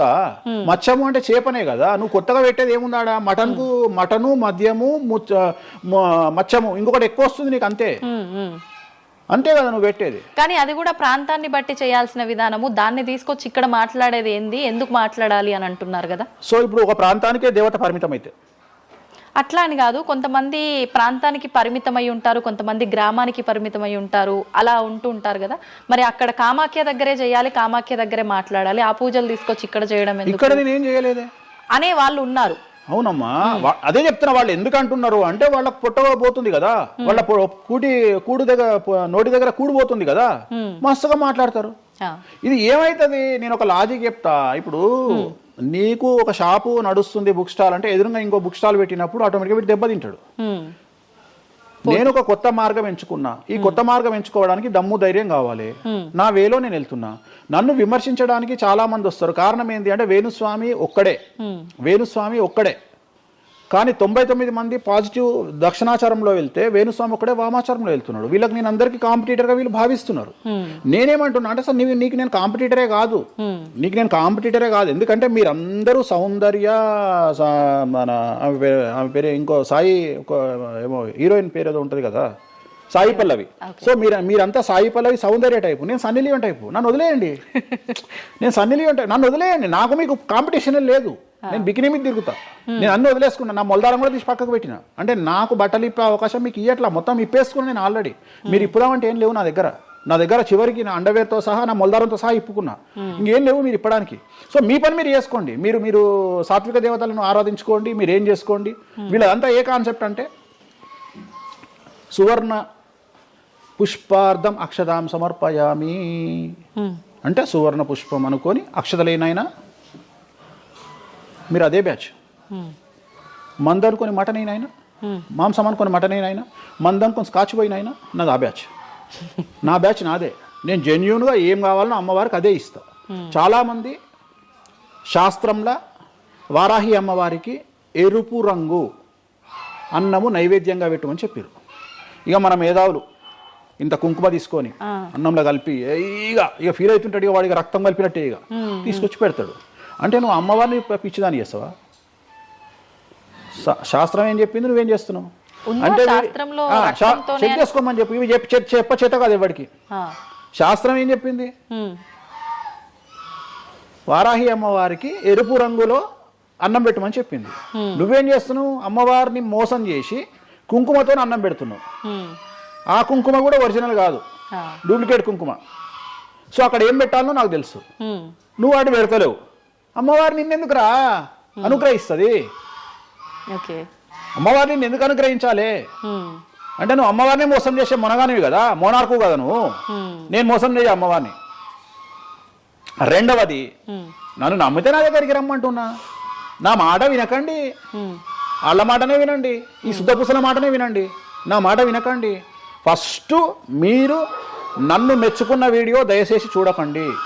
నన్ను యాంకర్లు బట్టలిప్పాలి అని ప్రయత్నం చేసిన వీడియోలు చూడండి. నన్ను చాలా వరకు అంటే ఈయన ఏదో దొరకబట్టి విని ఆ ఉన్న లాస్ట్కు నాది ఆ ముల్లారం కూడా ఇప్పేసిన, ఇంకేమైనా ఉన్నాయేమో బాడీలో గుంజుదామో అని ప్రయత్నం చేసే యాంకర్ల వీడియోలు చూడండి. నా గురించి నెగిటివ్ పెట్టిన వీడియోలో చూడండి. మీకు నా మీద చివరిగా నమ్మకం కలిగి ఈయన దగ్గర విషయం ఉందంటే రండి, లేకుంటే రాకండి. ఇంకొక విషయం అంటే, మీరు ఇంత ధైర్యంగా దర్జాగా ఒక సవాల్ విసిరినట్టుగా మాట్లాడుతున్నారు వీడియోలో మాట్లాడినప్పుడు. మరి మీరు చెప్పినవన్నీ అంటే వేణుస్వామి చెప్పినవన్నీ వాస్తవాలైతే, శాస్త్రంలో ఉంది నేను చూపిస్తానే అతనైతే, ఎంతసేపు ఉన్నా ఆయన పర్సనల్ వీడియోలో చెప్పడము, వేరే యాంకర్ల దగ్గర చెప్పడం తప్ప డిబేట్లకు ఎందుకు రారు? వచ్చి మాతో వాదించవచ్చు కదా, ప్రూవ్ చేయొచ్చు కదా అని చాలా మంది. మీరు రెడీనా? డిబేట్లకు రాను. ఎందుకని? కానీ మనం అగ్రిమెంట్ పేపర్లు రాసుకుందాం. నీ ద్వారా చెప్తున్నా నువ్వు కామాఖ్యకు నేను తీసుకుపోతా. నేను చెప్పిన దాంట్లో కామాఖ్యలో ఏది జరగకపోయినా నా దుకాణం పని చేసుకుంటా. నా ప్రాపర్టీ మొత్తం రాసి చేసి నేను నా ఫ్యామిలీతో సహా దేశం వదిలిపెట్టి వెళ్ళిపోతా, లేదు స్టేట్ వదిలిపెట్టి వెళ్ళిపోతా. అన్ని వాస్తవం అని మీరు ప్రూవ్ చేస్తారు. అక్కడ అక్కడికి నేను ప్రూవ్ చేసిన అవసరం లేదమ్మా. నీకే 1,00,000 రూపాయలు ఇస్తా, పోయి చూసుకొని రాదు కెమెరాలో. ఓకే, ఎందుకు దీనికి ఎందుకు డిబేట్ ఎందుకు? నువ్వే పోయిరా, నీకు నేను డబ్బులు ఇస్తా, 1,00,000 రూపాయలు ఇస్తా, పోయిరా. ఓకే, పోయిరా, పోయేసి అక్కడ ఏమేమి జరుగుతుంది, ఏమేమి పూజలు చేస్తారో నువ్వే చెప్పు. ఇప్పుడు కామాఖ్యలో కూడా అమ్మవారి గర్భగుడి లోపల దాకా ఈ పంచమకార వ్యవహారం కానివ్వండి, బలి సాంప్రదాయం, ఆ బలికి సంబంధించిన విధానం కానీ లోపలికి లేదు, అది కూడా ఏదున్నా మెయిన్ గుమ్మం బయటే అని అంటున్నారు. అది సో ఇది అంతా నీకు ఎప్పుడు రైట్స్ వస్తాయి అంటే చూసినప్పుడు మాట్లాడడానికి వస్తాయి. నువ్వు ఎవడో చెప్పిన దాన్ని నన్ను కార్నర్ చేయడానికి అడిగితే పనికిరావు.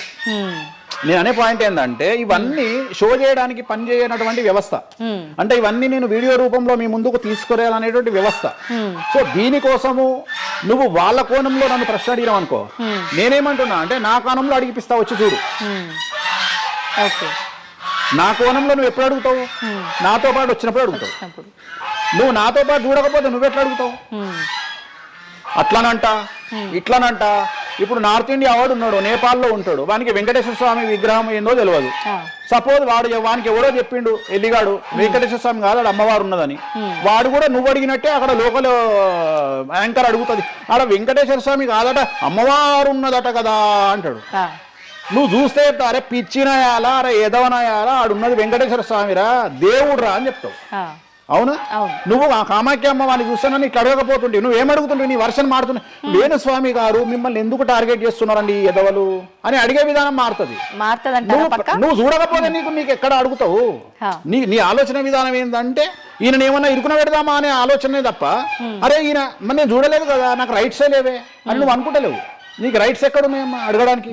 నన్ను అడగడానికి నీకు రైట్సే లేవు. అంటే మీరు అన్నట్టు నేను అక్కడికి వచ్చి చూస్తే అక్కడ జరిగేది చూస్తా, అది మాత్రం శాస్త్ర ప్రకారంగా జరుగుతుందో లేదో నేను చూడలేను కదా. అంటే దీన్ని బట్టి నీ ఉద్దేశం ఏంటి అంటే ఒక దేవాలయంలో కూడా శాస్త్ర ప్రామాణికంగా జరగదు. కామాఖ్యలో తెలుగు వాళ్ళు మాట్లాడుకునే పండితులు మాట్లాడుకునేవే నిజాలు. ఇప్పుడు నువ్వు అనేది అదే కదా, అంటే అది ప్రాంతీయం ప్రకారంగా జరుగుతుంది. అది మరి ఏదైనా ప్రాంతీయమే జరుగుతుందమ్మా, ఏదైనా ప్రాంతీయమే జరుగుతుంది, ఏదైనా ప్రాంతీయమే జరుగుతుంది. గోవాల కసినో ఆడితే తప్పు లేదు, తెలంగాణలో కసినో ఆడితే తప్పు. దాన్నే దేశకాలమాన పరిస్థితులు అంటారు. తిరుపతి వెంకటేశ్వర స్వామికి తిరుపావడ సేవ చేస్తారు, మరి ఎందుకో లోకల్ టెంపుల్ ఎందుకు తిరుపావడ సేవ చేస్తలేరు? తిరుపతి వెంకటేశ్వర స్వామి వారికి పునుగుపిల్లి తైలం పెడతారు, మరి అట్లనే ఇప్పుడు రేపటి నుండి రామాలయంలో పునుగుపిల్లి తైలం పెట్టి నువ్వు వచ్చి నువ్వు స్టార్ట్ చేయమ్మా. మన తెలుగు రాష్ట్రాలలో నువ్వు ప్రాంతీయత గురించి మాట్లాడుతున్నావు కదా, అంటే ఒక్కొక్క దానికి ఒక్కొక్క కట్టుబాట్లు ఉంటాయి. అవునమ్మా, నీకు కావాల్సింది అల్టిమేట్ గా ఏంది? నీకు డబ్బు కావాలి, నువ్వు కోరుకున్న కోరికలు తీరాలి, అంతే కదా. నువ్వు కోరుకున్న కోరికలు తీరాలి. ఎంతమంది ఎకనామికల్ అఫెన్స్ చేస్తలేరు భారతదేశంలో? టీచర్ దగ్గర నుండి మొదలుకుంటే ప్రతి ఒక్క నువ్వు 1,00,000 రూపాయలు లోన్ తీసుకొని కట్టకపోతే నీ ఇంటి ముందరకు వస్తారు. 20,000 కోట్లు తీసుకున్నాడు దొబ్బేస్తే వాని సంఘ కూడా ఎవడు కట్టుకోడు. ఇవి కదా మనం మాట్లాడుకోవాలి. ఇవి చేతగావు. వేణుస్వామి కామాఖ్య నుండి అమ్మవారిని తెచ్చి హైదరాబాద్లో పెట్టిండు అంటే నేను అనే పాయింట్ ఏంటంటే ఇదే చెప్తున్నా. ఇప్పుడు విమర్శించడానికి బట్టలిప్పడానికి చేసే ప్రయత్నము, నువ్వు సబ్జెక్ట్ గురించి ఆలోచించి వామాచారం అంటే ఏంది, దీనివల్ల లాభం ఏంది, ఇది కదా అడగాల్సిన ప్రశ్నలు. కానీ ఏం చేస్తున్నావు? నీ దగ్గరకు వచ్చే వరకు సాధ్యమైనంత వరకు అసలు కామాఖ్యల ఇష్టమే లేదట కదా. ఒకవేళ నిన్ను నిరూపిద్దామని నేను విశ్వ ప్రయత్నం చేస్తే చివరికి నువ్వేం మాట్లాడతావు? అది అక్కడ లోకల్ అట కదా. అవును లోకలే, అది లోకలే. ప్రతి ప్రాంతానికి ఆచారం ఉంటుంది. మరి సంక్రాంతి అనే పండుగ ఆంధ్ర వారిది కదా, తెలంగాణలో లేదు కదా. మరి తెలంగాణ రేపటి నుండి వేస్తే జనవరిలో తోలు తీద్దాం ఒకటి చెప్పు, మరి చేద్దాం. పతంగులు ఎగిరేసుడు తెలంగాణ ప్రాంతం కదా, ఆంధ్రాలో ఎవడ నేస్తే తందాం ఈసారి చెప్పు, మరి నువ్వే చెప్పు. ఎందుకు బ్రిటిష్ వాళ్ళు అలవాటు చేసిన న్యూ ఇయర్ ని మనం జరుపుకోవట్లేదా? అంటే నీకు నచ్చిందేమో. నేను అదే చెప్తున్నా, మీరు చేస్తే సంసారం, వేణుస్వామి చేస్తే వ్యభిచారం. అంటే అర్థమైంది ఏంటంటే యాంకరింగ్. ఇప్పుడు ఇంటర్వ్యూ మనం మాట్లాడుకుంటే సంవత్సరం గురించి మాట్లాడదామంటే నీకు అల్టిమేట్గా కాంట్రవర్సీ కావాలి. ఎందుకంటే జనాలు కాంట్రవర్సీ తన్నుకొని వస్తే ఎంజాయ్ చేస్తారు. ప్రశాంతంగా కూర్చొని ఓం నమో వెంకటేశాయ, వెంకటేశ్వరం కొబ్బరికాయ కొడతాడు, వెంకటేశ్వరం నామాలు ఉంటాయి అంటే ఎవరు చూడడు. ఇట్లా మనం ఇద్దరం పెంట పెట్టుకున్నాం అనుకో, కింద నన్ను వచ్చిండ్రు ఆ దున్నపోతు అని ఒక కామెంట్ పెట్టి ఎంజాయ్ చేస్తాడు. సో ఇవన్నీ చూసి చూసి చూసి చూసి చూసి వెక్స్ అయిపోయినా. నేను ఒకటే నమ్ముతా, ఒక మనిషి విమర్శించంగానే ఆ మనిషి లైఫ్ నాశనం అయితే ఆ మనిషి బ్రతికి వేస్ట్. ఒక మనిషి కొట్టగలిగితే ఆ మనిషి లైఫ్ వేస్ట్. మీరు ఏం కొట్టుకుంటారో, ఏం విమర్శ చేసుకుంటారో మీ ఊహకే వదిలేస్తున్నా. వేణుస్వామి అన్టచబుల్. వేణుస్వామి చాలా కష్టపడి స్థాయికి వచ్చిండు. సో వేణుస్వామి చెప్పేవేవి అబద్ధాలు కాదు. ఇంత పెద్ద స్టేట్మెంట్ ఇస్తున్నా. వేణుస్వామి తప్పు చేస్తే వేణుస్వామిని అమ్మవార్లు సర్వనాశనం చేస్తారు, 1000 ముక్కలు చేస్తారు. వేణుస్వామి సర్వనాశనం అయిపోతాడు. నా జోలికి ఎవడొచ్చినా వాని సంగతి అమ్మవారు చూసుకుంటుంది. ఇంతకంటే బిగ్గెస్ట్ స్టేట్మెంట్ ఎవడు ఇయ్యాడు ప్రపంచంలో, నేను ఇస్తున్నా. సో నేను ఇక్కడున్న తొప్పాసగాళ్ళతో డిబేట్ పెట్టాల్సిన అవసరం నాకు లేదు. నీకు ఉండి నీకు దమ్ము ఉంటే నువ్వు తీసుకురా, ఎవరిని తీసుకొస్తావో నేను డబ్బులు పెట్టుకుంటా, కామాఖ్య తీసుకుపోతా, చూపిస్తా, మళ్ళీ మొత్తం చూపించిన తర్వాత నేను అట్లా నువ్వు ఇది లోకల్, ఇది లోకల్, ఇది లోకల్. రాత్రి పెళ్లిలు ఏదైతాయి ఆంధ్రాలో అవుతాయి, తెలంగాణలో ఏ పెళ్లిలు అవుతాయి 11 గంటలకు అవుతాయి. మరి ఇప్పటి నుండి తెలంగాణలో ఎవడన్నా రాత్రిపూట పెళ్లి చేసుకుంటే తన్నాలే పట్టుకొని. ఇంత పెద్ద గ్లోబలైజేషన్ అయ్యింది. చివరికి బాలయ్య బాబు సినిమాలకు కూడా పరదాలు కాలుస్తున్నాం అమెరికాలో, పవన్ కళ్యాణ్ సినిమాలకు కూడా పరదాలు కాలుస్తున్నాం అమెరికాలో. దీంట్లో రానటువంటి పట్టింపు ఓన్లీ వేణుస్వామి కామాఖ్య దగ్గరికి పోయినప్పుడే వస్తుంది అంటే కావాలని చేస్తున్న వ్యవహారం ఇదంతా వాళ్ళ ఇష్టం. ఇప్పుడు కాసేపు ఇవన్నీ పక్కన పెడితే కామాఖ్య, ఈ జాతకాలు ఇవన్నీ ఇప్పటి వరకు కూడా రకరకాల విపత్తులు అయితే మనం చూసాం. గత ఉగాది మన కొత్త సంవత్సరం నుంచి కూడా ఇప్పటి వరకు చాలా విపత్తులు చూసినాం. అంటే పంచభూతాల్లో ఒక్కొక్కటి ఒక్కొక్క ప్రళయంగా, అగ్ని ద్వారా కావచ్చు, గాలి ద్వారా కావచ్చు, రకరకాలుగా. ఇప్పుడు ఈ గ్రహాల మార్పుల వల్ల ఏవో రాబోతున్నాయని, మొన్న రీసెంట్గా బ్రహ్మంగారి ఇల్లు కూలింది అని, అంటే ఎక్కడ ఏ మూలన ఏం జరిగినా కూడా దాన్ని ప్రతి ఒక్కదానికి లింక్ చేసి దానివల్ల ఏదో దుష్ప్రభావాలు రాబోతున్నాయి, దీనివల్ల ఇబ్బందులు పడబోతున్నారని చెప్పి చెప్తున్నారు. మరి ఈ 2026 మనమైతే ఉగాది నుంచి చూసుకుంటాం, కానీ ఆంగ్ల నూతన సంవత్సరం రాబోతోంది. దీని ద్వారా మనకు ఉగాది వరకు ఈ మధ్య కాలంలో ఎలా ఉండబోతోంది, గ్రహాలు రాశుల పరంగా చూసుకుంటే, పంచభూతాల పరంగా చూసుకుంటే, తర్వాత మనకి సంవత్సరం మారిన తర్వాత ఎలా ఉండబోతోంది. 20 నిమిషాలు ఆడుకుందామనే ప్రయత్నం చేసిన నీకు ఇప్పుడు చిన్న ఫినిషింగ్ టచ్ ఇస్తా. అసలు నువ్వు జనవరి 1కు ముందు నా దగ్గరికి ఇంటర్వ్యూకి ఎందుకు వచ్చినావు? ఎందుకు రావు? ఉగాది కదా నువ్వు రావాలి. ఉగాదిది సపరేట్, అప్పుడు కొత్త పంచాంగం దృష్ట్యా ఇది సపరేట్. క్వశ్చన్ లేదు. ఎందుకని? తప్పు. దీనికి ఆన్సర్ చెప్పినాకనే ముందరకు పోవాలి మనం. ఉగాది 2026 మార్చి 19 నాడు శ్రీ పరాభవన సంవత్సరం వస్తుంది. దానికి కదా మనం పంచాంగం తీసుకోవాలి. నేను ఎందుకు ముందుగా వచ్చానంటే నేను దానికి ఆన్సర్ చెప్తా. మీరు ఎట్లాగో బిజీ పూజల్లో, మళ్ళీ నాకు అవకాశం దొరుకుతుందో లేదో తెలియదు. కాదు కాంపిటీషన్ జీవితములో నిన్ను నువ్వు నిలబెట్టుకోవడానికి కొత్తదనాన్ని ఎంచుకొని నిన్ను నమ్ముకున్నటువంటి ఓనర్కు నీ పూర్తి కర్త కర్మ క్రియ నీ రిజల్ట్ను ఇవ్వడానికి నువ్వు చేస్తున్నటువంటి ఒక ప్రయత్నం, నిన్ను నువ్వు జనాల్లో కొత్తగా ప్రొజెక్ట్ చేసుకోవడానికి చేస్తున్నటువంటి ప్రయత్నం. అదే ప్రయత్నం వేణుస్వామి చేసిండు కామాఖ్య విషయం. అమ్మా ఇట్లొచ్చారా? అర్థమైందా? కాబట్టి జనాల్లో కొత్తదానంలో కొత్తగా వస్తే నువ్వు గదే యాంకరింగ్ నేర్చుకున్నావు, గాయన గదే అడ్వకేట్ చదువుకుండు, గా టీవీ ఛానల్ గదే చేసింది. మరి గా టీవీ ఛానల్ ఏమో ప్రైమ్ టైమ్ స్లాట్ 2 లక్షలు ఎట్లా పోతుంది, పనికి వాళ్ళ చిన్న ఛానల్ 2000 ఎందుకు పోతుంది అంటే వాళ్ళు కష్టపడడానికి, వాళ్ళు చేసిన స్టింగ్ ఆపరేషన్లు కావచ్చు, వాళ్ళు జీవితాన్ని నాశనం చేసిన విధానం కావచ్చు, వాళ్ళకి ఆ పేరు వచ్చింది. సో అట్లనే వేణుస్వామి కష్టపడి ఈ స్థాయికి రావడానికి వేణుస్వామికి అంటూ ఒక బ్రాండ్ ఉన్నది. సో రెండవది, ఇదే సంవత్సరం ఇదే ఛానల్లో 2025 శివ అనే ఒక యాంకర్ కు నేను ఇంటర్వ్యూ ఇచ్చిన. అందులో చాలా విషయాలు చెప్పిన. ఏమేం చెప్పిన? ఈ సంవత్సరము రైలు ప్రమాదాలు ఎక్కువ అని చెప్పిన, విమాన ప్రమాదాలు ఎక్కువ అని చెప్పిన. చెప్పంగా వెనకకించి వచ్చి వీనికి పని పాట లేదు, వీడు పొద్దుగాలు లేస్తే ఇటువే మాట్లాడతాడు అని తిట్టిరు నన్ను. మరి అయినప్పుడు ఒకడన్నా పెట్టడేంద్రా? పెట్టాలే కదా. ఎందుకు పెట్టారు అంటే చివరికి జ్యోతిష్యం చెప్పుకునే స్వేచ్ఛ కూడా మా బొందకు లేకుండా చేసారు. జ్యోతిష్యంలో అరే ఇప్పుడు నా సొంత కవిత్వం కాదు, ఎవరిని అడిగినా చెప్తారు. ఈ సంవత్సరం గురువు అధిపతి కమాండర్ కేతువు అన్ని క్లియర్గా ఉన్నాయి. కేతువు అంటే మోక్షకారకుడు, భక్తికారకుడు. ఈ సంవత్సరం 2026లో ఎక్కడైతే జనాలు గుమిగూడు ఉంటారో అక్కడ ప్రాబ్లమ్స్ వస్తాయి. అది రేపు జరగబోయేటువంటి పుష్కరాలు కావచ్చు, రేపు జరగబోయే సమ్మక్క సారక్క పండగ కావచ్చు, లేకపోతే దేవాలయాల్లో ముక్కోటి ఏకాదశి కావచ్చు, ఎక్కడైతే భక్తి భావం ఉంటుందో అక్కడ చాలా పెద్ద పెను ప్రమాదాలు సంచలనాలు జరుగుతాయని శాస్త్రం చెప్తుంది. శాస్త్రం చెప్పినప్పుడు ఆ శాస్త్రాన్ని వేణుస్వామి చెప్తున్నాడు. దీన్ని కూడా తప్పు తీసుకుపోయి వేణుస్వామి ఏలినాడు శని నడుస్తుంది మేషరాశికి, మేషరాశి బాగుండదు అని చెప్పాలి కానీ మేషరాశి సూపర్ స్టార్లు అవుతారని నేనెందుకు చెప్తా అంటే అక్కడ చూసిన వేణుస్వామి మన ఒక ఆమె నేను మీనరాశి బాగాలేదంటే మీనరాశికి బాగాలేదని చెప్తున్నా వేణుస్వామి ఎక్కడ చెప్పాడు వేణుస్వామి అని ఇట్లా ఊరుతుంది, ఇట్లనే ఊరుతుంది ఆమె, ఇట్లనే అంటుంది వేణుస్వామి చెప్పిండు అని తిట్టింది. నువ్వు నమ్మవమ్మా, ఆమె అమెరికా నుండి పంచుప్రభాకర్ అని ఒక ఆయన ఉంటాడు, ఆయన తిట్టిండమ్మా ఆ బూతులు భగవంతా నేనైతే తెల్లారి చచ్చిపోతుండే. అంటే వాళ్ళిద్దరికి ఫైటింగ్ జరిగి గదే మీనరాశి అని చెప్తున్నాను నేను. ఆమె మీనరాశి అంట, గదే మీనరాశి అంటున్నాను. అంటే నేను చెప్పేది అదే, నేను చెప్పేది ఫస్ట్ శనీశ్వరుడు కాదు, శనేశ్వరుడు. శనేశ్వరుడు. శనీశ్వరుడు అని ఎందుకు వచ్చింది అంటే, ఒకరోజు శని శంకరుడు ఇద్దరు కలిసినప్పుడు శంకరుడు శనిని అడుగుతాడు, ఏందా నేను చూస్తే పెద్ద అందరు భయపడుతున్నారు, చాలా పెద్ద పెద్ద వాళ్ళు భయపడుతున్నారు, నువ్వు తోపు తురుమట కదా అంటాడు.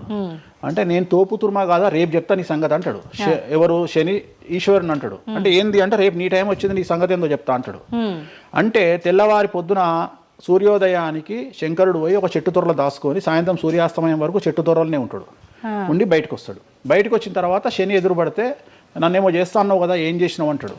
అంటే నువ్వు లయకారకుడివి, ప్రపంచాన్ని శాసిస్తావు, ముల్లోకాలను శాసిస్తావు, అట్లాంటి నిన్ను తీసుకుపోయి సూర్యోదయం నుండి సూర్యాస్తమయం దానిక చెట్టు త్వరలో దాచిపెట్టిన, ఇంతకంటే నేను చేసేదే ఉంది అంటాడు. ఆట మొదలు పెట్టేశాడు అక్కడ ఆల్రెడీ. అప్పటి నుండి ఆయనకు శనీశ్వరుడు అని పేరు వచ్చింది. సో ఇది జరిగింది శంకరుడికి కూడా జరిగింది, రాముడికి కూడా జరిగింది. సో ఏలినాటి శని పీరియడ్లో, షష్టమ శని పీరియడ్లో బాధలు పడేటువంటి పరిస్థితి ప్రతి ఒక్కళ్లకు ఉంటుంది. రెండవసారి ఏలినాటి శనిలో మరీ దరిద్రంగా ఉంటుంది. కలియుగంలో దాని తీవ్రత చాలా ఎక్కువగా ఉంటుంది. కలియుగంలో ఫిజికల్ కంటే మానసికమైన దెబ్బలు చాలా ఎక్కువగా ఉంటాయి. జనాలు కొట్టే దెబ్బలు చాలా ఎక్కువగా ఉంటాయి. నరఘోష వల్ల తినే దెబ్బలు చాలా ఎక్కువగా ఉంటాయి. కలియుగ దైవమైనటువంటి వెంకటేశ్వర స్వామి వారికే ఎన్నో రకాల పూజలు చేసి దిష్టి తీయడానికి ప్రయత్నం చేస్తున్న సందర్భంలో, ఆఫ్టర్ ఆల్ మానవుల మనమింత. సో మన మీద ఎన్నో రకాల దుష్ప్రయోగాలు ఉంటాయి, ఎన్నో రకాల నరఘోషలు ఉంటాయి. సో ఇవన్నీ జనాలకు తెలియజేయాల్సిన బాధ్యత ఒరిజినల్ పండితుడిగా, ఒరిజినల్ జ్యోతిష్కుడిగా నా మీద ఉంది. సో సొంత కవిత్వము జనాలకు పాజిటివ్గా చెప్పడానికి నేనేమి ఏమో అంటారు కదా, వ్యక్తిగత ఏదో అంటారు వాళ్ళను, వ్యక్తిగతంగా కౌన్సిలింగ్ ఇచ్చేటువంటి వాడిని కాదు నేను. సో నేను శాస్త్రం ఏం చెప్పిందో నేను దాన్ని మాత్రమే జనాలకు చెప్పడానికి నేను ఇక్కడ ఉన్నా. అంతేగాని క్యాన్సర్ వచ్చిన పట్టుకొని నీకేం లేదు అని చెప్పి వాడిని ఇంటికి పంపించి 2 రోజుల తర్వాత సచ్చేటట్టు చేసేటువంటి నీచుడిని నేను కాదు. క్యాన్సర్ వస్తే క్యాన్సర్ వచ్చింది, ధైర్యంగా బతుకు, ఇంకా బతుకు, నీ కోరికలు తీర్చుకో, అన్ని కోరికలు తీసుకొని సావు అని చెప్తా. రెండవది, అన్ని తిని 60 ఏళ్ళు పోతే ఏం తినకుండా 80 ఏళ్ళు బతికితే లాభం లేదు. సో కలియుగంలో ఇవన్నీ సమస్యలు చాలా తీవ్రంగా ఉంటాయి. భార్యాభర్త కారులో పోతే పక్కింటోడు ఏడిస్తొస్తాడు, మంచి కారు కొనుక్కుంటే ఏడిస్తొస్తాడు, ఒక పిల్లగాడు మంచి ఉత్తీర్ణత శాతంలో పాస్ అయితే ఏడిస్తొస్తారు, మంచి ఉద్యోగం వస్తే ఏడిస్తొస్తారు, ఒక పొలిటికల్ బాగుంటే తెస్తాడు, ఒక యాంకర్కు డబ్బులు వస్తే తెస్తాడు. సో ప్రతి దగ్గర ఏడుపు ఏడుపు ఏడుపు, జలసు అనేటువంటిది రాజ్యమేలుతున్నటువంటి సందర్భంలో తెలుగు రాష్ట్రాలలో అది పీక్ స్థాయిలో ఉండేటువంటి పరిస్థితులలో నిజాలు చెప్పి జనాలని భయానికి దూరంగా ఉంచాల్సినటువంటి బాధ్యత నాది, జరగబోయే నష్టం నుండి కాపాడాల్సినటువంటి బాధ్యత నాది అని ఇంతమంది రాళ్ళేసినా, ఇంత చెండాల పనులు చేసినా, వ్యక్తిగతంగా నన్ను విమర్శలు చేసినా నేను ఎవరిని వ్యక్తిగతంగా విమర్శించడం లేదు. ఎందుకంటే ప్రతి ఒక్కడి ముడి కింద ఖచ్చితంగా సమస్యలు ఉంటాయి. ఈ శుద్ధపూస ఎవడూ కాదు. నాకంటూ నెల రోజులు పక్కకు తీస్తే ఒక్కొక్కటి జాతకాలు చెప్పగలుగుతా అందరివి. నేను వాటి జోలికి బోదలుచుకోవట్లేదు. శాస్త్రం ఏం చెప్పిందో శాస్త్ర ప్రామాణికంగా నేను జనాలకు తెలియజేయాలని కోరుకుంటున్నా. సో లాస్ట్ ఇయర్ ఎట్లా జరుగుతుందో 2025లో అనుభవించిన కష్టం కంటే 2026 ఎక్కువ, 2026 కంటే 27 ఎక్కువ, 27 కంటే 28 ఎక్కువ. 2025 నుండి 28 వరకు సమాజంలో ప్రకృతిలో జరిగే సంఘటనల తీవ్రత చాలా ఎక్కువగా ఉండబోతా ఉంది. ప్రకృతి పరంగా, సామాజికంగా, అగ్ని ప్రమాదాల పరంగా, వాహన ప్రయాణాల ప్రమాదం, చాలా రకాల సమస్యలు ఈ సంవత్సరం ఉండబోతున్నాయి. ఓకే, రాశుల పరంగా ఎలా ఉంటుందండి? సో ఈ సంవత్సరము ఫస్ట్ రాశుల కంటే ముందు మనం మాట్లాడుకోవాల్సింది ఏంటి అంటే, ఈ సంవత్సరము రైలు ప్రమాదాలు, అగ్ని ప్రమాదాలు, వాహన ప్రమాదాలు, అలాగే జన సమీకరణలు ఉన్న చోట, భక్తులు గుమిగూడే చోట, జన సాంద్రత ఉన్న చోట, అది సినిమా థియేటర్లు అవ్వచ్చు, భక్తికి సంబంధించిన ఏరియా అవ్వచ్చు, సో మార్కెట్లు అవ్వచ్చు, మాల్స్ అవ్వచ్చు, వాటిల్లో పెను సంచలనాలు ఈ సంవత్సరం జరిగే అవకాశాలు ఉన్నాయి. ఆర్థిక నష్టము అంటే ఆస్తి నష్టము, జన నష్టము ఉండేటువంటి అవకాశాలు ఉన్నాయి. కాబట్టి జనాలకు చెప్పే విషయం ఏంటంటే, భక్తి పేరుతో జనాలు లేనటువంటి ప్లేస్కి వెళ్ళండి. ముక్కోటి ఉంది, ఖాళీగా ఉన్న వెంకటేశ్వర స్వామి గుడికి వెళ్ళండి హ్యాపీగా. ఆ దేవుడికి డబ్బులు ఇచ్చిన వాళ్ళు అవుతారు, పంతులకు డబ్బులు ఇచ్చిన వాళ్ళు అవుతారు, గుడికి 4 రూపాయలు ఇచ్చిన వాళ్ళు అవుతారు. అట్లనే జనాలు లేనటువంటి ప్లేసుల్లో పుష్కరాలకు వెళ్ళండి ఈ సంవత్సరము. సో జన సాంద్రత ఉన్నటువంటి ప్రదేశాలను ఈ సంవత్సరం అవాయిడ్ చేయడానికి ప్రయత్నం చేయండి. సో టూర్లు మ్యాక్సిమం అవాయిడ్ చేయండి. ఈ సంవత్సరము లోయ ప్రాంతాలలో, కొండ ప్రాంతాలలో, నదీ పరివాహక ప్రాంతాలలో పెను సంచలనాలు నమోదయ్యే అవకాశం ఉంది. టూరిస్టు ప్రాంతాలలో కూడా ప్రాబ్లమ్స్ ఉంటాయి. ఈ సంవత్సరం భారతదేశంలో కొన్ని ప్రదేశాల్లో మత కల్లోలాలు రేగేటువంటి అవకాశం కనిపిస్తూ ఉంది, కర్ఫ్యూ విధించేటువంటి అవకాశం కనిపిస్తూ ఉంది. సో ఇవన్నీ కూడా ఈ సంవత్సరం చాలా తీవ్రంగా ఉండబోతా ఉన్నాయి. సో జాగ్రత్తలు వహిస్తే మంచిది.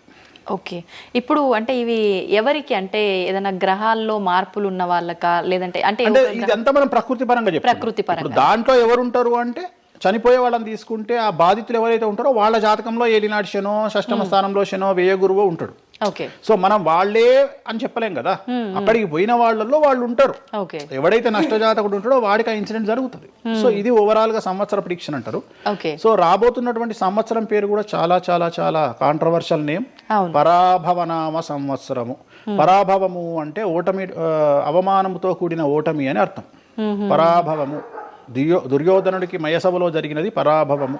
సో అలాంటి పరాభవము ఎవరికి జరుగుతుంది అంటే, ఎవరి జాతకంలోనైతే ఏలినాటి శని ఉందో, 6వ స్థానంలో శని ఉన్నాడో, 8వ స్థానంలో శని ఉన్నాడో, 12వ స్థానంలో గురువు ఉన్నాడో వాళ్లకు ఈ సంవత్సరం సంచలనాలు ఉండబోతా ఉన్నాయి. అది మేషరాశి కావచ్చు, మీనరాశి కావచ్చు, సింహరాశి కావచ్చు. సో ఇలాంటి వారికి ఈ సంవత్సరం పెను సంచలనాలు ఉండేటువంటి అవకాశాలు ప్రస్ఫుటంగా కనిపిస్తూ ఉన్నాయి. సో ఇది ఓవరాల్ గా సంవత్సర ఫలితము. ఇక 12 రాశులకు సంబంధించి ముందుగా మేషరాశి కనుక తీసుకున్నట్లయితే, మేషరాశికి ఈ సంవత్సరము ఏలినాటి శని నడుస్తూ ఉంది. సో ఏలినాటి శని ఒక పక్క గురువు బాగాలేడు, ఒక పక్క రాహు బాగాలేడు, ఒక పక్క కేతు బాగాలేడు. సో ఇలాంటి సందర్భంలో పెను సంచలనాలకు కారణభూతమయ్యేటువంటి అవకాశం ఉంది. సో విద్యార్థులకు ఉత్తీర్ణత శాతం తగ్గుతుంది, కోరుకున్న ప్లేస్మెంట్స్ రావు, వీసా రిజెక్ట్ అయ్యే అవకాశం ఉంది. ఉద్యోగస్తులకు పై అధికారుల వల్ల సమస్యలు ఉంటాయి, ప్రమోషన్లు ఆగిపోతాయి. సో బదిలీలు చాలా దూరంగా బదిలీలు అయ్యే అవకాశం కనిపిస్తూ ఉంది. రాజకీయ నాయకులకు ఫెయిల్యూర్స్ కనిపిస్తూ ఉన్నాయి, ఉన్న పదవులు కోల్పోయే అవకాశం కనిపిస్తుంది, ఎన్నికలలో ఓటమి కనిపిస్తూ ఉంది. రైతులకు మొదటి పంట కంటే రెండవ పంట బాగుండే అవకాశం ఉంది. కళాకారులకు, క్రీడాకారులకు అవకాశాలు తగ్గిపోయి ఆదాయం తగ్గిపోయే అవకాశం ఉంది. స్త్రీలకు సంబంధించి భర్తల మధ్యన గొడవలు అయ్యే అవకాశం ఉంది. అలాగే వ్యాపారస్తులకు, బ్యూరోక్రాట్లకు ఈ సంవత్సరం ఏసీబీ, సిబిఐ, సిఐడి లాంటి కేసులు లేదా ఈడీ కేసులు కనిపిస్తూ ఉన్నాయి. ఈ సంవత్సరం ఓవరాల్గా మేషరాశి వాళ్ళని తీసుకుంటే న్యాయపరమైన ఇబ్బందులు, ఆర్థికపరమైన ఇబ్బందులు, ఆరోగ్యపరమైన ఇబ్బందులు, తండ్రికి సంబంధించిన అపమృత్యు గండము, అలాగే న్యాయపరమైన చిక్కులు, వాహన ప్రమాదాలు, భార్యాభర్తల మధ్యన గొడవలు, ఇవన్నీ మేషరాశి వారికి కనిపిస్తూ ఉన్నాయి. మరి ఏం చేసుకోవాలా అంటే, తిరునల్లా శనీశ్వర ఆలయంలో ప్రత్యేకమైన శని పూజ నిర్వహించుకోవడంతో పాటు నలుపు రంగు దుస్తులకు దూరంగా ఉండడము, నలుపు చెప్పులు, నలుపు వాహనాలకు దూరంగా ఉండడము, లెదర్ వస్తువులకు దూరంగా ఉండడము, నలుపు లెదర్ వస్తువులకు దూరంగా ఉండడం వల్ల సమస్యల నుండి గట్టెక్కుతారు. ఏడాదంతా వీటికి దూరంగా ఉండాలి. మరి తర్వాత నెక్స్ట్ వృషభ రాశి. సో వృషభ రాశి వారికి ఈ సంవత్సరం 100కు ఇంచుమించుగా 75% అనుకూలంగా ఉంది. రాహువు, కేతువు, గురువు, శని అనుకూలత కనిపిస్తూ ఉంది. చాలా బాగుండబోతా ఉంది. ఈ సంవత్సరం మే నుండి విపరీతమైన రాజయోగం పట్టబోతా ఉంది. చాలా అనుకూలంగా ఉంది. విద్యార్థులకు ఉత్తీర్ణత శాతం ఉంటుంది. స్త్రీలకు అనుకూలమైన ఫలితాలు ఉంటాయి. స్త్రీలకు మీ ఇంట్లో కమాండింగ్ అంతా మీదే ఉంటుంది.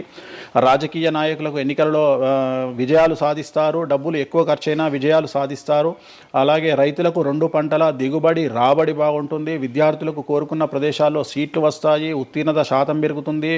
అవివాహితులకు వివాహ యోగ సూచనలు కనిపిస్తున్నాయి. సంతానం లేని వారికి సంతాన యోగం కనిపిస్తూ ఉంది. వ్యాపారస్తులకు, అన్ని రంగాల వ్యాపారస్తులకు అనుకూలమైన ఫలితాలు ఉండబోతా ఉన్నాయి. క్రీడాకారులకు, కళాకారులకు అవకాశాలు, ఆదాయము పెరుగుతాయి. ఓవరాల్గా ఈ సంవత్సరం పూర్తి స్థాయిలో మీకు ఎటువంటి సమస్యలు కనిపించడం లేదు. చాలా బాగుంది కాబట్టి మీకు ఎటువంటి రెమెడీస్ అవసరం లేదు. వీలైతే సోమవారం నాడు శివాలయంలో రుద్రాభిషేకాన్ని నిర్వహించుకోండి.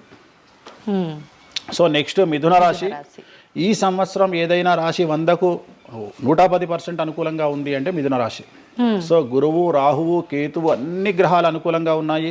పట్టిందల్లా బంగారంగా ఉంటుంది. గురువు అతిచారం వల్ల మీ జాతకం చాలా బాగుండబోతా ఉంది. గత 10 సంవత్సరాల నుండి మీరు పడుతున్నటువంటి కష్టాలన్నీ తొలగిపోయే అవకాశాలు కనిపిస్తూ ఉన్నాయి. సో కొత్త స్పీడ్తో ముందుకు వెళ్ళండి. కొత్త ఆలోచనలు చేయండి. ఎంత గొప్పగా జీవితంలో ముందుకెళ్లాలో ప్లాన్ చేయండి. చాలా గొప్పగా ఆలోచించండి. చిన్నగా ఆలోచన చేయకండి. గురువు విపరీత రాజయోగాన్ని ఇవ్వబోతా ఉన్నాడు. దైవబలం మీకు అనుకూలంగా ఉంది. గురుబలం మీకు అనుకూలంగా ఉంది. శనిబలం మీకు అనుకూలంగా ఉంది. కాబట్టి కొత్త వ్యాపారాలు ప్రారంభించండి. విపరీతమైనటువంటి చాలా గొప్పగా కలలు కనండి. ఆ కళలను సాకారం చేసుకునే దిశగా ప్రయాణం చేయండి. విద్యార్థులకు అనుకూలంగా ఉంది. ఉద్యోగస్తులకు అనుకూలంగా ఉంది. వ్యాపారస్తులకు అనుకూలంగా ఉంది. రైతులకు 2 పంటలు అనుకూలంగా ఉంది.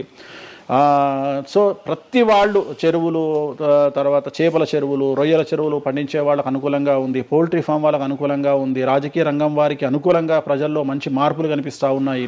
స్త్రీలకు మీదే కమాండింగ్గా ఉంటుంది. కుటుంబంలో మీరు ఏం చెప్తే అది జరిగేటువంటి అవకాశాలు కనిపిస్తూ ఉన్నాయి. సో మిథున రాశి వారికి పూర్తి స్థాయిలో అనుకూలంగా ఉంది. ఎటువంటి రెమెడీస్, ఎటువంటి పూజలు అవసరం లేదు. అద్భుతమైతే వీళ్ళది. నెక్స్ట్ కర్కాటక రాశి. సో నెక్స్ట్ కర్కాటక రాశి. సో కర్కాటక రాశి వారికి కూడా ఇంచుమించు 90% అనుకూలంగా ఉంది. కాకపోతే ఇక్కడ ఉన్న సమస్య ఏంటి అంటే, మే వరకు 2026 మే వరకు కొద్దిగా వీళ్ళకు గురువు 12వ ఇంట్లో ఉన్నాడు కాబట్టి కాళ్ళు చేతులు విరిగే అవకాశం ఉంది, దెబ్బలు తగిలించుకునే అవకాశం కనిపిస్తూ ఉంది. జాగ్రత్తగా ఉండండి. సాధ్యమైనంత వరకు yellow colour, lemon yellow colour దుస్తులు ధరించే ప్రయత్నం చేయండి. చాలా అనుకూలంగా ఉండబోతా ఉంది. రాజకీయ రంగంలో ఉండే వాళ్లకు విపరీతమైనటువంటి విజయాలు సిద్ధిస్తాయి. జనాల్లో అనుకూలమైన వాతావరణం ఉంటుంది. వ్యాపారస్తులకు విశేషించి అనుకూలంగా ఉంటుంది. విద్యార్థులకు అనుకూలంగా ఉంటుంది. అలాగే రైతులకు అనుకూలంగా ఉంటుంది. కళాకారులకు, క్రీడాకారులకు మరీ అనుకూలంగా ఉంటుంది. కాకపోతే ఓవరాల్గా కర్కాటక రాశి వారికి ఈ సంవత్సరం కొద్దిగా శత్రువుల యొక్క బెడద ఒక 10% కనిపిస్తూ ఉంది. కానీ శత్రువులను పట్టించుకోకండి. శని బలం వల్ల వాళ్ళు ఎంత ప్రయత్నాలు చేసినా, రాహు బలం వల్ల వాళ్ళు ఎంత ప్రయత్నాలు చేసినా మిమ్మల్ని ఎవరు ఏమీ చేయలేరు. సో మీరు చేయాల్సింది ప్రతి గురువారం నాడు లెమన్ ఎల్లో దుస్తులు ధరించే ప్రయత్నం చేయండి. అలాగే శ్రీకాళహస్తిలో గురు దక్షిణామూర్తి వద్ద గురువారం నాడు గురుహోరలో గురువుకు అంటే దక్షిణామూర్తికి అష్టోత్తర పూజ చేయించుకోండి. అలాగే పసుపు రంగు పువ్వు ఏదైనా ఉంటే అక్కడ నుండి తెచ్చుకొని ఇంట్లో పెట్టుకోండి. మీకు అనుకూలమైన ఫలితాలు ఉంటాయి. అంటే శని వీళ్ళకి ఫేవర్గా ఉన్నాడా? అంటే శని వీళ్ళకి చాలా ఫేవర్గా ఉన్నాడు. రాహు ఫేవర్గా ఉన్నాడు. కేతు ఫేవర్గా ఉన్నాడు. మే నుండి గురువు కూడా ఫేవర్గా ఉంటాడు.